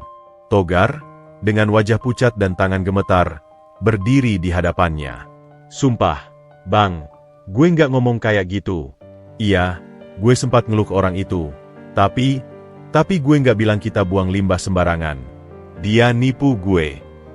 Syahrul mengangkat kepala. Matanya lelah, tetapi masih tajam. Siapa orang itu? Togar. Dia ngaku aktivis LSM, tapi mukanya kayak preman. Bang, kurus, mata sayu, ada bekas luka di alis. Togar berusaha mengingat. Oh iya, dia ngerokok sambil ngeden. Batuk-batuk gitu. Deskripsi itu tidak cukup. Tapi intuisi Syahrul berdenyut kencang. Ada sesuatu yang familiar. Bekas luka di alis? Sebuah ingatan samar. Gunawan kecil, jatuh dari pohon mangga, meninggalkan bekas luka kecil di alis kirinya. Tidak mungkin. Sudah, Togar. Kau bisa pergi. Tapi lain kali, hati-hati, kata Syahrul akhirnya. Ia perlu berpikir jernih. Krisis ini harus dihadapi. Ia memanggil semua pekerjanya yang tersisa. Kita akan melawan dengan bukti, ujarnya dengan suara yang lebih tegas daripada perasaannya. Kita buka pintu untuk umum. Undang siapa saja yang mau melihat proses kerja kita. Lakukan live di media sosial. Tunjukkan bahwa kita tidak ada yang disembunyikan. Strategi itu berisiko, tapi pasif hanya akan memperkuat tuduhan. Mereka pun bersiap. Pekerja membersihkan area lebih bersih dari biasanya, menyusun dokumen perizinan, dan menyiapkan presentasi singkat. Sementara itu, di kegelapan kamarnya, Gunawan menerima pesan dari Riko. Artikel kita berhasil. Tapi si anak bandel itu malah mau bikin open house. Berani banget. Kita harus bikin kejadian di acara itu. Kejadian seperti apa? Balas Gunawan, jarinya dingin mengetik. Kita kirim orang buat ricuh. Lempar sesuatu. Atau yang lebih baik, kita pasang sesuatu di antara barang-barang daur ulang mereka. Sesuatu yang membuktikan mereka menimbun limbah berbahaya. Gunawan merasa mual. Ini sudah keterlaluan. Tapi ia sudah terlanjur. Apa yang harus dipasang? Bahan kimia. Atau limbah medis. Gue bisa dapatin. Kau yang pasang. Kau kan sudah tahu layout tempatnya. Tugas itu membuat darah Gunawan membeku. Ia harus memasuki wilayah adiknya, secara diam-diam, untuk menanam bukti palsu yang bisa menghancurkan segalanya. Ini bukan lagi sekadar fitnah dari jauh. Ini sabotase langsung. Bayaran dobel kalau berhasil. Goda Riko, seolah bisa mencium keraguan di seberang telepon. Bayaran dobel. Kata itu seperti mantra. Gunawan mengangguk pada kegelapan. Oke. Kapan? Besok siang, sebelum acara open house-nya. Mereka pasti sibuk persiapan. Kau bisa selundup. Malam itu, Gunawan tidak bisa tidur. Pikirannya berpacu antara bayangan uang yang bisa mengangkatnya dari lumpur, dan bayangan mata Syahrul yang kecewa, mata yang sama dengan mata ibunya dulu. Akhirnya, ia memutuskan untuk mengenakan penutup wajah dan topi. Jika harus menjadi iblis, biarlah ia menjadi iblis tanpa wajah. Siang hari, sehari sebelum open house, EcoCycle Works memang ramai dengan persiapan. Beberapa pekerja sibuk menata area, yang lain membuat spanduk. Syahrul sedang di bagian belakang, berdiskusi dengan seorang insinyur lingkungan yang ia undang untuk memberikan legitimasi. Dengan jantung berdebar kencang, Gunawan menyelinap dari sisi pagar yang agak terhalang tumpukan kardus. Ia membawa tas ransel berisi beberapa botol kecil berisi cairan kimia tak berlabel dan beberapa perban kotor serta jarum suntik bekas yang ia dapatkan dari Riko. Rencananya, ia akan menaruhnya di antara tumpukan limbah elektronik yang akan dipamerkan besok. Setiap langkah terasa seperti menginjak bara api. Ia mengenali tempat ini dari pengamatannya, tapi berada di dalamnya, merasakan atmosfer kerja yang meskipun sederhana namun penuh semangat, membuatnya merasa semakin hina. Ia melihat foto Pak Rudi yang dipajang di dinding kantor kecil. Ia melihat sertifikat penghargaan kecil dari kelurahan. Ini bukan tempat sampah kumuh. Ini adalah tempat yang dibangun dengan kerja keras dan kejujuran, sesuatu yang sudah lama hilang dari dirinya. Saat ia bersiap membuka ransel di dekat tumpukan motorboard, sebuah suara membuatnya membeku. "Kamu siapa?" Gunawan berbalik. Seorang pekerja muda, mungkin baru, menatapnya curiga. "Ini area terbatas. Yang mau lihat-lihat tunggu besok." Saya calon pemasok. Mau lihat kondisi," gumam Gunawan, berusaha merendahkan suaranya. "Oh, maaf. Tapi tetap harus lapor dulu. Silakan ke kantor, Bang Syahrul ada di belakang." "Bang Syahrul," panggilan itu seperti pisau. Gunawan mengangguk cepat dan berpura-pura berjalan ke arah kantor, sambil berharap pekerja itu pergi. Tapi pekerja itu justru memandanginya dengan tatapan aneh. Mungkin langkahnya yang gugup, atau caranya mengenakan topi dan masker di dalam ruangan yang terik. Kebetulan, atau takdir, pada saat itulah Syahrul keluar dari ruang belakang bersama sang insinyur. Dari kejauhan 10 meter, pandangan mereka nyaris bersenggolan. Syahrul sedang berbicara serius. Matanya mengarah ke dokumen di tangannya. Tapi sesuatu tentang sosok bertopi dan bermasker itu menarik perhatiannya. Postur tubuhnya, cara berjalannya yang sedikit tertatih karena pernah keseleo di proyek dulu. Gunawan tahu ia dikenali. Panik. Ia berbalik dan berjalan cepat, hampir berlari, menuju pintu samping. "Hei, tunggu!" teriak pekerja muda itu. Syahrul menoleh. Ia melihat sosok itu melarikan diri. Sebuah naluri, sebuah ikatan darah yang tak pernah benar-benar putus, berteriak dalam dirinya. Itu dia tanpa berpikir dua kali. Ia berlari mengejar. "Gan, tunggu!" Nama panggilan masa kecil itu, yang terlepas dari mulutnya tanpa sengaja, membuat Gunawan tersandung. Rasanya seperti ditampar. Ia terus berlari. Tas ransel berisi bukti kejahatannya terayun-ayun di punggungnya. Ia keluar dari pekarangan, menyusuri gang sempit di belakang pabrik. Syahrul, yang lebih muda dan lebih bugar, dengan cepat menyusul. Dalam sebuah tikungan, ia berhasil menangkap lengan Gunawan. "Berhenti!" Terjadilah tarik-menarik. Topi Gunawan terbang, maskernya tertarik. Wajah pucat, kurus, dengan mata penuh ketakutan dan rasa bersalah yang dalam, terpampang di hadapan Syahrul. Dunia seolah berhenti. "Ah, Kak Gan?" desis Syahrul, nafasnya tersengal. Semua emosi, rindu, sakit, marah, kecewa, menerjangnya sekaligus. Gunawan berusaha melepaskan diri, tapi tangannya lemas. "Lepasin gue." "Apa yang kau lakukan di sini?" tanya Syahrul, suaranya bergetar.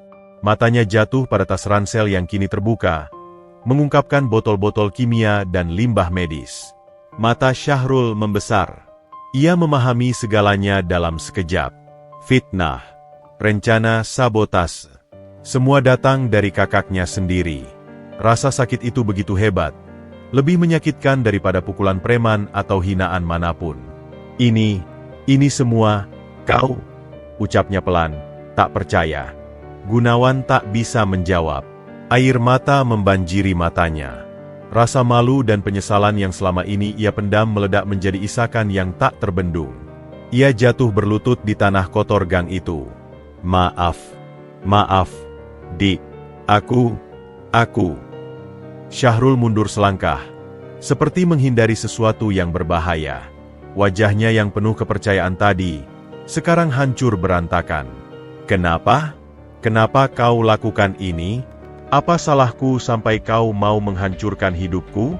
Apa salahku? Teriaknya. Suaranya pecah. Aku iri, teriak Gunawan, menatap ke atas dengan wajah basah. Aku jatuh. Dan kau bersinar. Aku tidak tahan. Aku malu. Lebih baik kau hancur seperti aku. Kata-kata itu jujur, kejam, dan mencerminkan kehancuran mental Gunawan sepenuhnya. Syahrul menggigit bibirnya hingga berdarah untuk menahan tangis.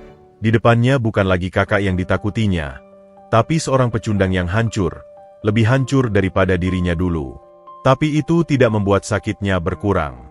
Keluar dari sini, kata Syahrul akhirnya, suaranya datar dan hampa. Dan jangan pernah kembali. Kalau kau masih punya sisa harga diri, jadilah orang yang lebih baik. Bukan dengan menjatuhkan orang lain. Syahrul berbalik, berjalan kembali ke arah Eco Cycle Works. Langkahnya berat, punggungnya tegak, tapi di dalam, ia merasa seperti baru saja dihancurkan untuk kedua kalinya oleh orang yang sama. Gunawan tetap berlutut, terisak-isak di gang kotor, dikelilingi oleh botol-botol beracun yang menjadi simbol kejahatannya sendiri. Pertemuan yang mematikan itu tidak menghasilkan darah, tetapi telah membunuh sisa-sisa harapan untuk rekonsiliasi. Ia telah dilihat oleh adiknya sebagai monster, dan kini ia sendiri juga melihat dirinya seperti itu. Di kejauhan, sirene mobil polisi berbunyi, mungkin pekerja Syahrul yang menelepon. Gunawan buru-buru berdiri, mengambil tas ranselnya, dan lari menghilang ke dalam labirin ganggang kumuh, membawa serta beban dosa yang kini terasa 10 kali lebih berat. Ia gagal menjalankan misi. Tapi yang lebih buruk, ia telah kehilangan adiknya untuk selamanya. Dan kali ini, ia tahu, itu sepenuhnya salahnya. Kembali di balik meja kerjanya, tubuh Syahrul masih gemetar. Bukan karena takut, tapi karena goncangan emosi yang dalam. Gambar wajah Gunawan yang hancur, penuh air mata dan kebencian diri, terpatri di benaknya. Tapi gambar itu bergantian dengan gambar botol-botol kimia di tas ransel. Pengkhianatan itu terasa nyata dan beracun, menusuk lebih dalam daripada pisau manapun. Namun, tidak ada waktu untuk berduka. Open house besok harus tetap berjalan. Itu adalah satu-satunya senjata untuk melawan badai fitnah. Dengan napas berat, ia memerintahkan para pekerja untuk memeriksa seluruh area, memastikan tidak ada kejutan lain yang ditinggalkan Gunawan atau orang lain. Siapkan semua dokumen. Undang juga Pak Lurah dan perwakilan Dinas Lingkungan. Kita transparan 100%. Perintahnya, berusaha menekan getar di suaranya. Malam harinya, saat ia sendirian memeriksa laporan keuangan, seseorang mengetuk pintu kantor. Itu adalah Arif, kepala sortir yang sudah bekerja sejak zaman Pak Rudi. Wajahnya tampak gugup. Bang, ada yang mau saya bicarakan. Silakan, Arif. Arif duduk, tangannya meremas-remas topi kerjanya. Saya dapat tawaran dari seseorang. Beberapa minggu yang lalu. Syahrul menatapnya. Jantungnya berdetak lebih kencang. Tawaran apa? Mereka, orang dari PT Bersih Jaya, kayaknya. Mereka nawarin saya uang banyak kalau saya mau kasih mereka data-data kita. Khususnya tentang formula pencampuran resin daur ulang plastik khusus yang Bank ciptakan, dan daftar supplier langganan kita. Formula itu adalah rahasia kecil Syahrul. Setelah bereksperimen bertahun-tahun, Ia menemukan campuran resin plastik daur ulang tertentu yang meningkatkan daya tahan produk tanpa menaikkan biaya signifikan.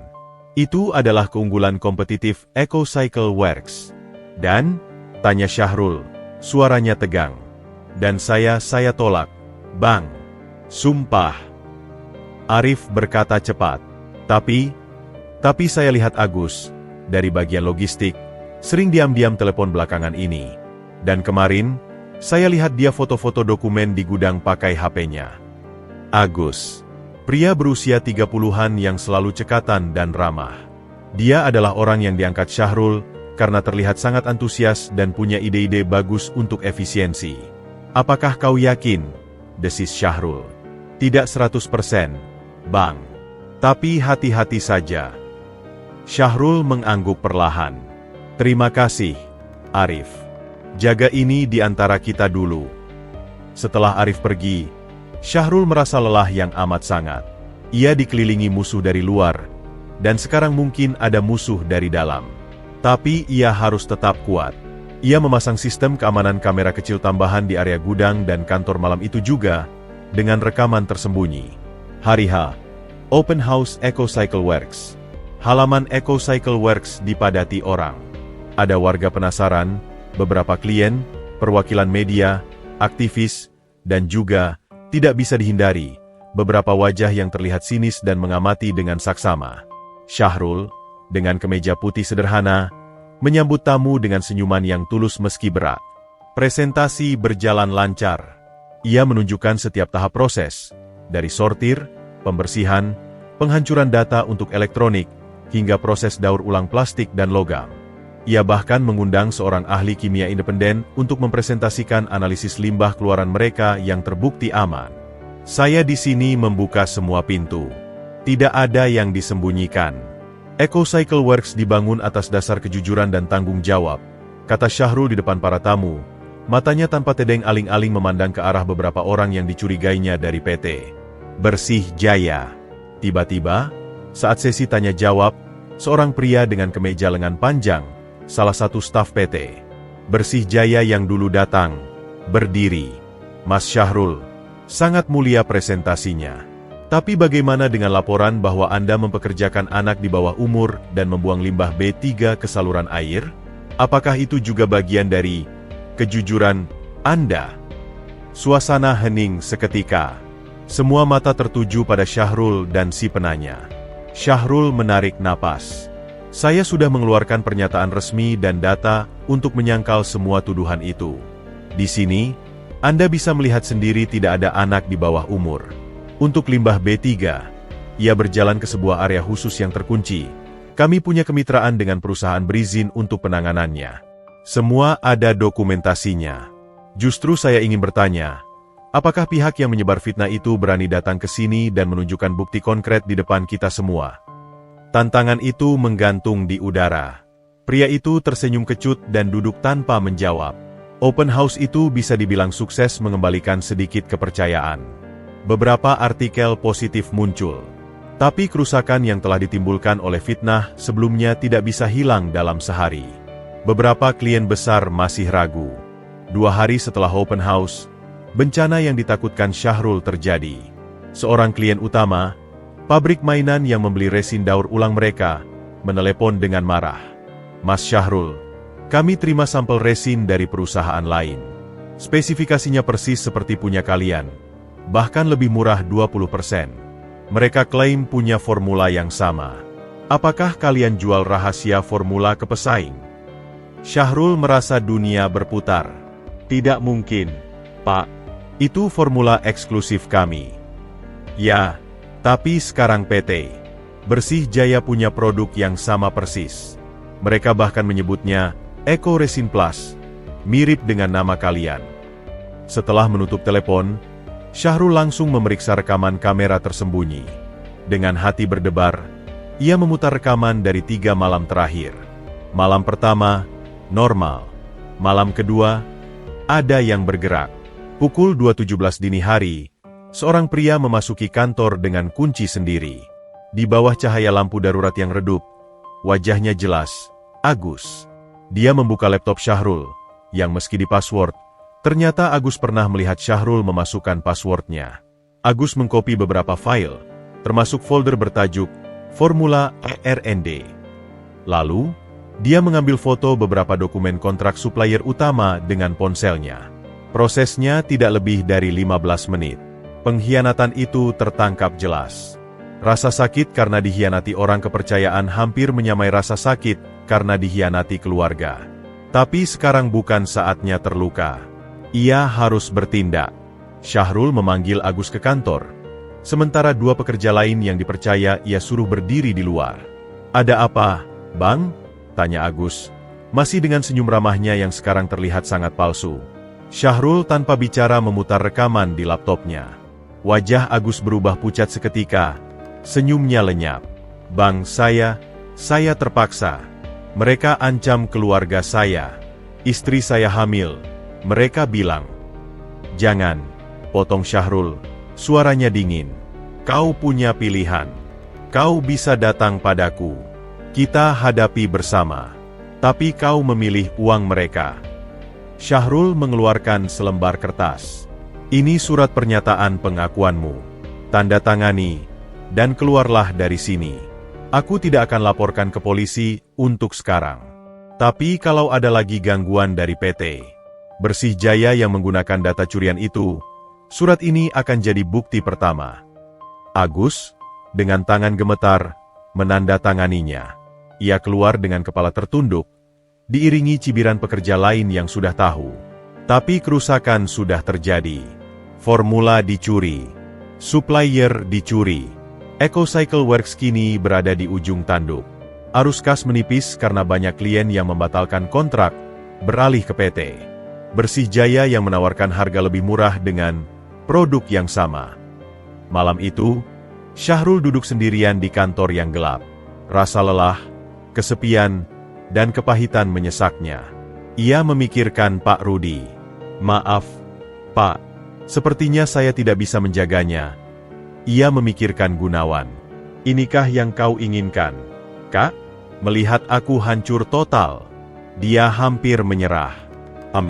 Tapi kemudian, matanya jatuh pada sebuah bingkai foto di meja.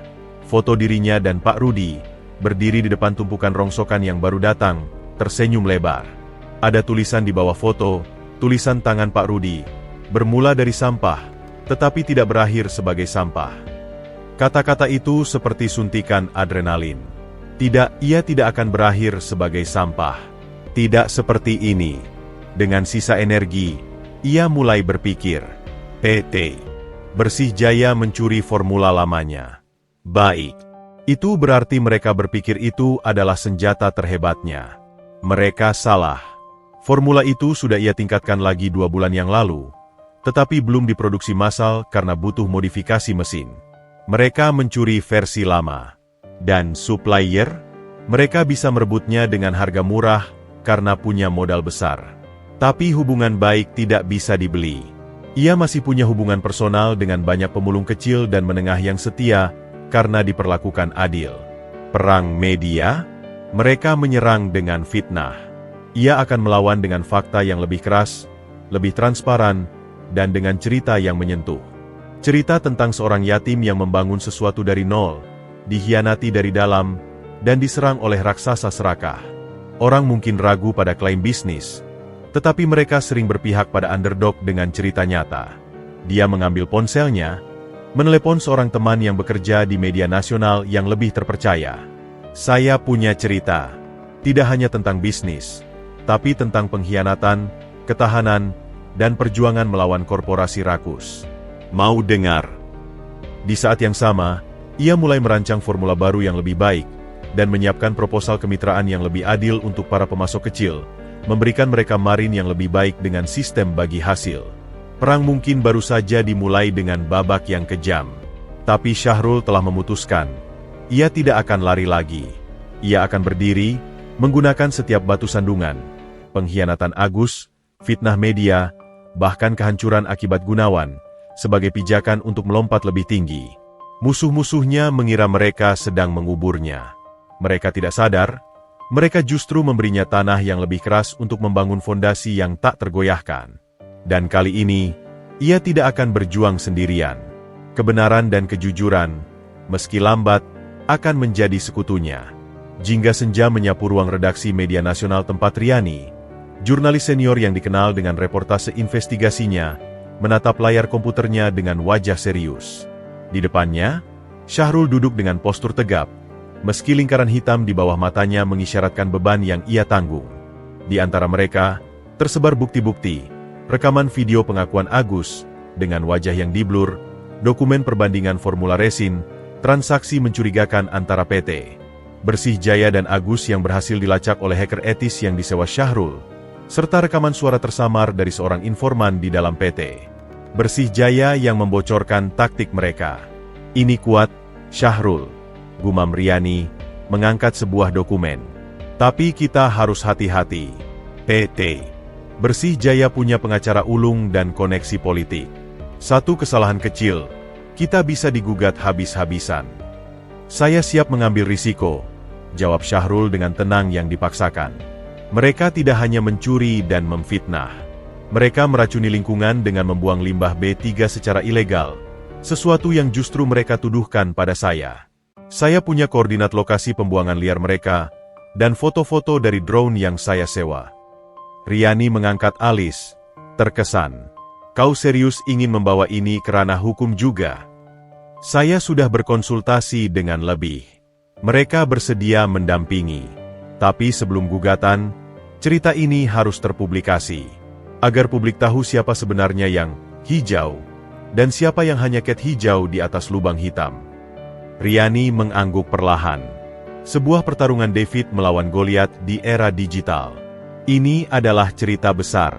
3 hari kemudian, artikel bom meledak. Portal berita tempat Riani bekerja memuat laporan investigasi mendalam dengan judul Dari Pembuli ke Pencuri, Taktik Kotor Raksasa Daur Ulang Menghancurkan UMKM. Artikel itu tidak main-main. Dilengkapi dengan bukti visual, analisis data, dan narasi yang kuat tentang perjuangan EcoCycle Works. Yang paling mematikan adalah segmen tentang pembuangan limbah B3 ilegal oleh PT Bersih Jaya, dengan koordinat GPS yang bisa diverifikasi siapapun. Efeknya langsung terasa. Tagar Bersih Jaya kotor dan dukung EcoCycle menjadi trending. Netizen yang dulu menghujat Syahrul, kini berbalik mendukung dengan semangat. Klien-klien EcoCycle Works yang pernah ragu mulai menelepon, menyatakan dukungan dan ingin perpanjang kontrak. Bahkan, 2 supplier yang sempat pindah ke PT Bersih Jaya kembali, dengan malu-malu meminta maaf. Tapi reaksi dari pihak PT Bersih Jaya cepat dan keras. Mereka mengeluarkan siaran pers yang menyebut artikel itu sebagai fitnah berkedok jurnalisme, dan mengancam akan menggugat media serta Syahrul atas pencemaran nama baik. Mereka juga membawa pengacara dan bahkan mengirim tim preman lagi, kali ini lebih kalem, berpakaian rapi, untuk mengajak berunding dengan Syahrul. Di sebuah kafe yang tenang, 2 orang dari PT Bersih Jaya menemui Syahrul. Yang satu pengacara, yang satunya adalah manajer senior bernama Tommy, orang yang sama yang dulu marah besar mendengar nama Syahrul. Kami hadir dengan itikat baik, Mas Syahrul, buka Tommy dengan senyum tipis. Pemberitaan ini sangat merugikan kedua belah pihak. Bagaimana kalau kita damai saja? Kami tarik semua tuntutan dan ganti rugi pada Anda, asalkan Anda menarik semua tuduhan dan menandatangani pernyataan bahwa artikel itu tidak akurat. Syahrul menatapnya. Berapa ganti ruginya? Tommy menyebut angka yang cukup untuk membuat Syahrul hidup nyaman selama bertahun-tahun. Dan untuk lingkungan yang tercemar limbah B3 Anda? Untuk nama baik saya yang sudah tercabik-cabik? Untuk formula yang dicuri? Untuk pekerja saya yang diintimidasi? Tanya Syahrul, suaranya datar. Itu bisa kita bicarakan secara terpisah, jawab Tommy, senyumnya mulai kaku. Tidak ada yang terpisah, potong Syahrul. Kalian merusak, kalian bertanggung jawab. Saya tidak tertarik pada uang damai. Saya ingin kalian bertanggung jawab secara hukum dan membersihkan semua limbah yang sudah kalian buang secara ilegal. Dan akui secara publik bahwa kalian yang memfitnah dan mencuri. Tommy tertawa kecil, sinis. Kau pikir dengan satu artikel, kau bisa mengalahkan kami? Kami punya sumber daya yang tak terbatas. Kau hanya seorang anak muda dengan lapak rongsokan. Dulu, koreksi Syahrul. Sekarang, saya adalah pemilik EcoCycle Works yang didukung publik. Dan lihat ini. Ia mengeluarkan ponselnya, menunjukkan notifikasi email. Ini dari Kementerian Lingkungan Hidup. Mereka akan memeriksa lokasi pembuangan liar yang koordinatnya saya berikan. Dan ini dari Kejaksaan. Laporan saya tentang pencurian data dan pemalsuan dokumen sudah masuk proses. Wajah Tommy berubah. Mereka tidak menyangka Syahrul berani dan sistematis sampai sejauh itu. Kau main api, anak muda, geram Tommy, berdiri. Dan kalian yang membakar rumah sendiri, balas Syahrul, tidak bergeming. Pertemuan itu berakhir tanpa kesepakatan. Tapi pertempuran di pengadilan publik telah dimenangkan oleh Syahrul. Artikel itu memicu domino. Beberapa karyawan PT Bersih Jaya yang memiliki hati nurani mulai menghubungi Riani secara anonim, memberikan lebih banyak bukti praktik kotor perusahaan, termasuk suap pada pejabat dan pemalsuan dokumen lingkungan. 2 minggu kemudian, kemenangan dan pengakuan. Tekanan publik dan hukum yang semakin besar memaksa PT Bersih Jaya mengambil langkah mundur. Mereka menarik tuntutan pencemaran nama baik dan, setelah negosiasi alot dengan pengacara Syahrul, setuju untuk menyelesaikan ganti rugi di luar pengadilan dengan jumlah yang jauh lebih besar dari tawaran awal, termasuk dana pembersihan lingkungan. Mereka juga dipaksa mencabut produk Eco Resin Plus, yang jelas-jelas merupakan hasil pencurian. Kemenangan itu manis, tapi yang lebih berharga bagi Syahrul adalah pengakuan. Sebuah lembaga swadaya masyarakat lingkungan memberikan penghargaan Eco Warrior padanya. Investor yang dulu ragu, kini mengantri ingin menanamkan modal. Bahkan, pemerintah daerah menawarkan kemitraan untuk program pengelolaan sampah elektronik. EcoCycle Works tidak hanya selamat, tetapi melambung. Nama Syahrul menjadi simbol ketahanan UMKM dan integritas bisnis. Di puncak kesuksesan itu, di kantornya yang kini lebih rapi dan lengkap, Syahrul menerima sebuah telepon dari nomor tak dikenal. Halo. Dari seberang sana, hanya ada suara tangisan terisak-isak. Lalu, sebuah suara serak yang ia kenal terlalu baik. Syahrul, aku melihat beritamu di televisi. Aku mau bilang, selamat. Itu suara Gunawan. Syahrul diam. Ratusan emosi bertarung di dalamnya. Terima kasih. Akhirnya ia jawab, pendek. Aku tahu ini tidak berarti apa-apa.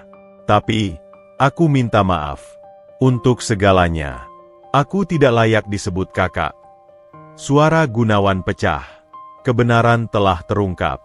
Tidak hanya kebenaran tentang PT Bersih Jaya, tapi juga kebenaran tentang siapa yang berjuang dengan jujur dan siapa yang hancur oleh keserakahan dan dendamnya sendiri.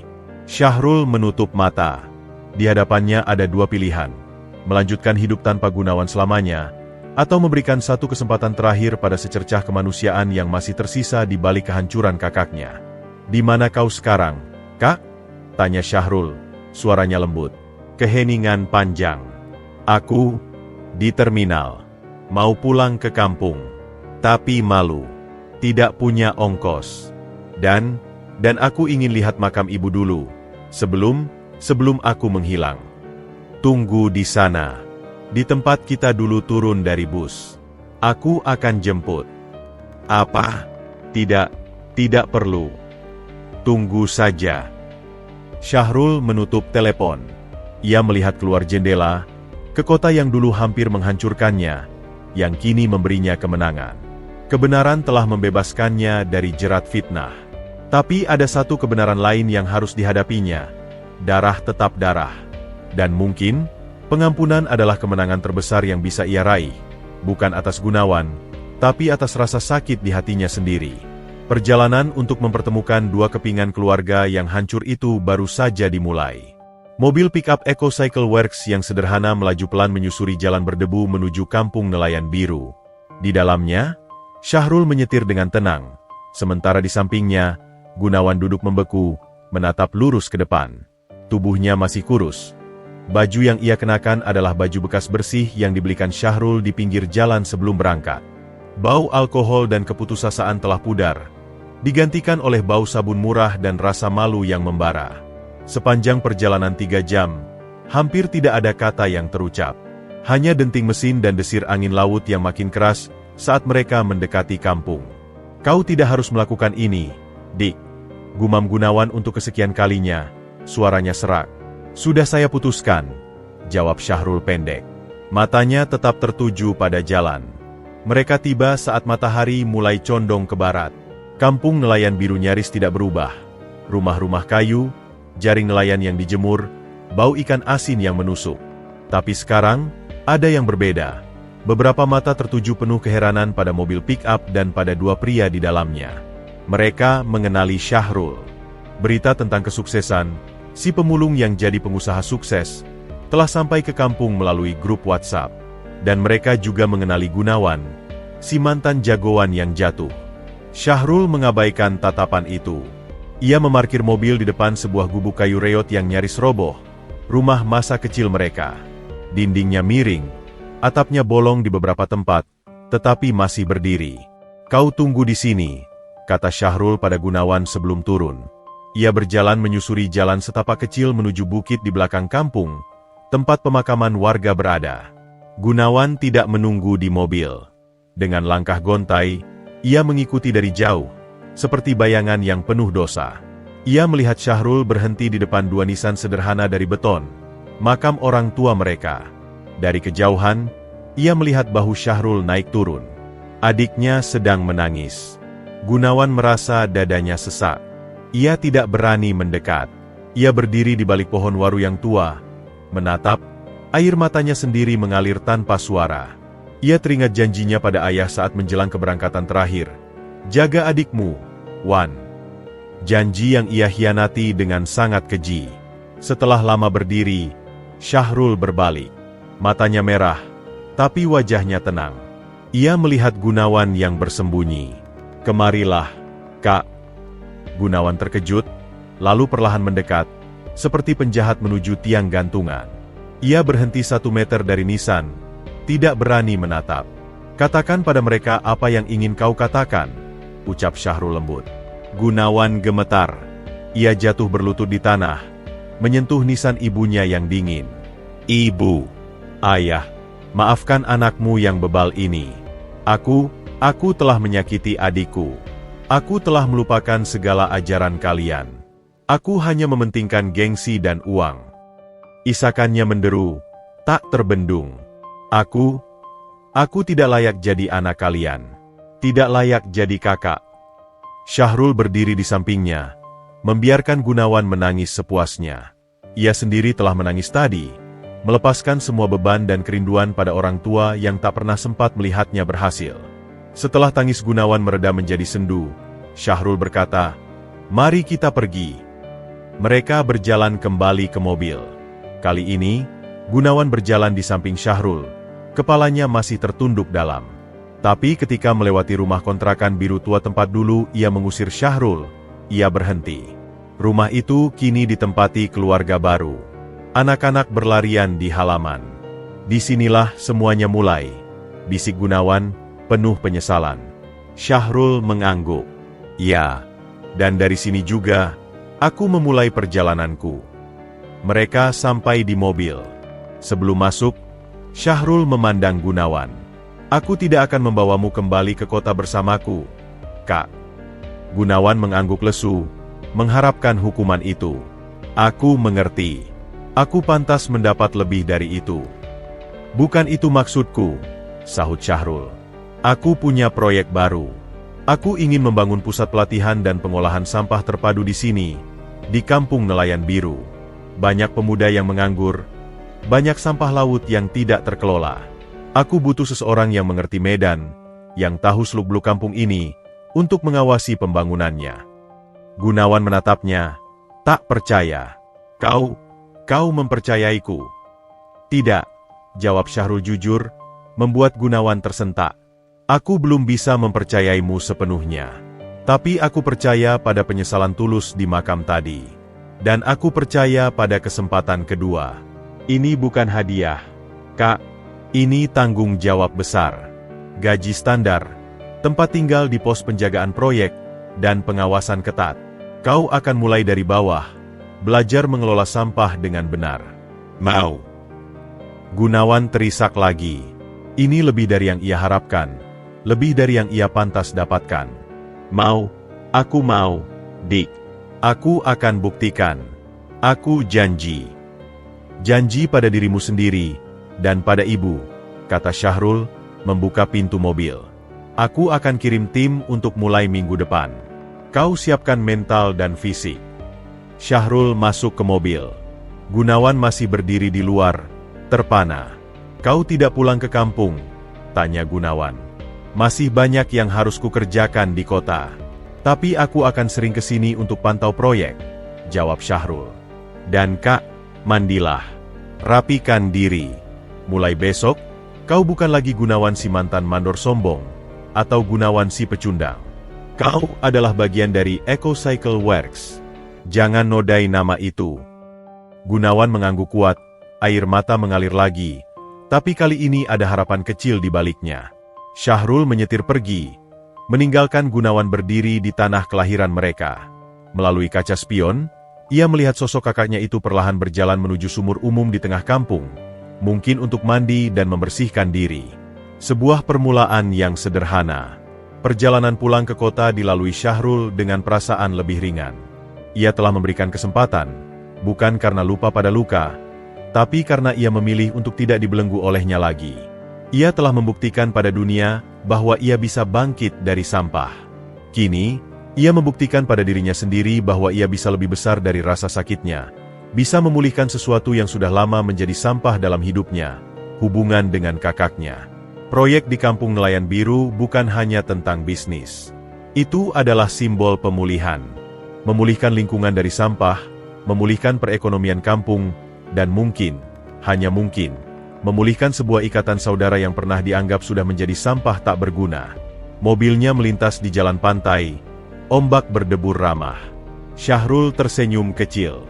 Hidup ini, pikirnya, mirip dengan daur ulang.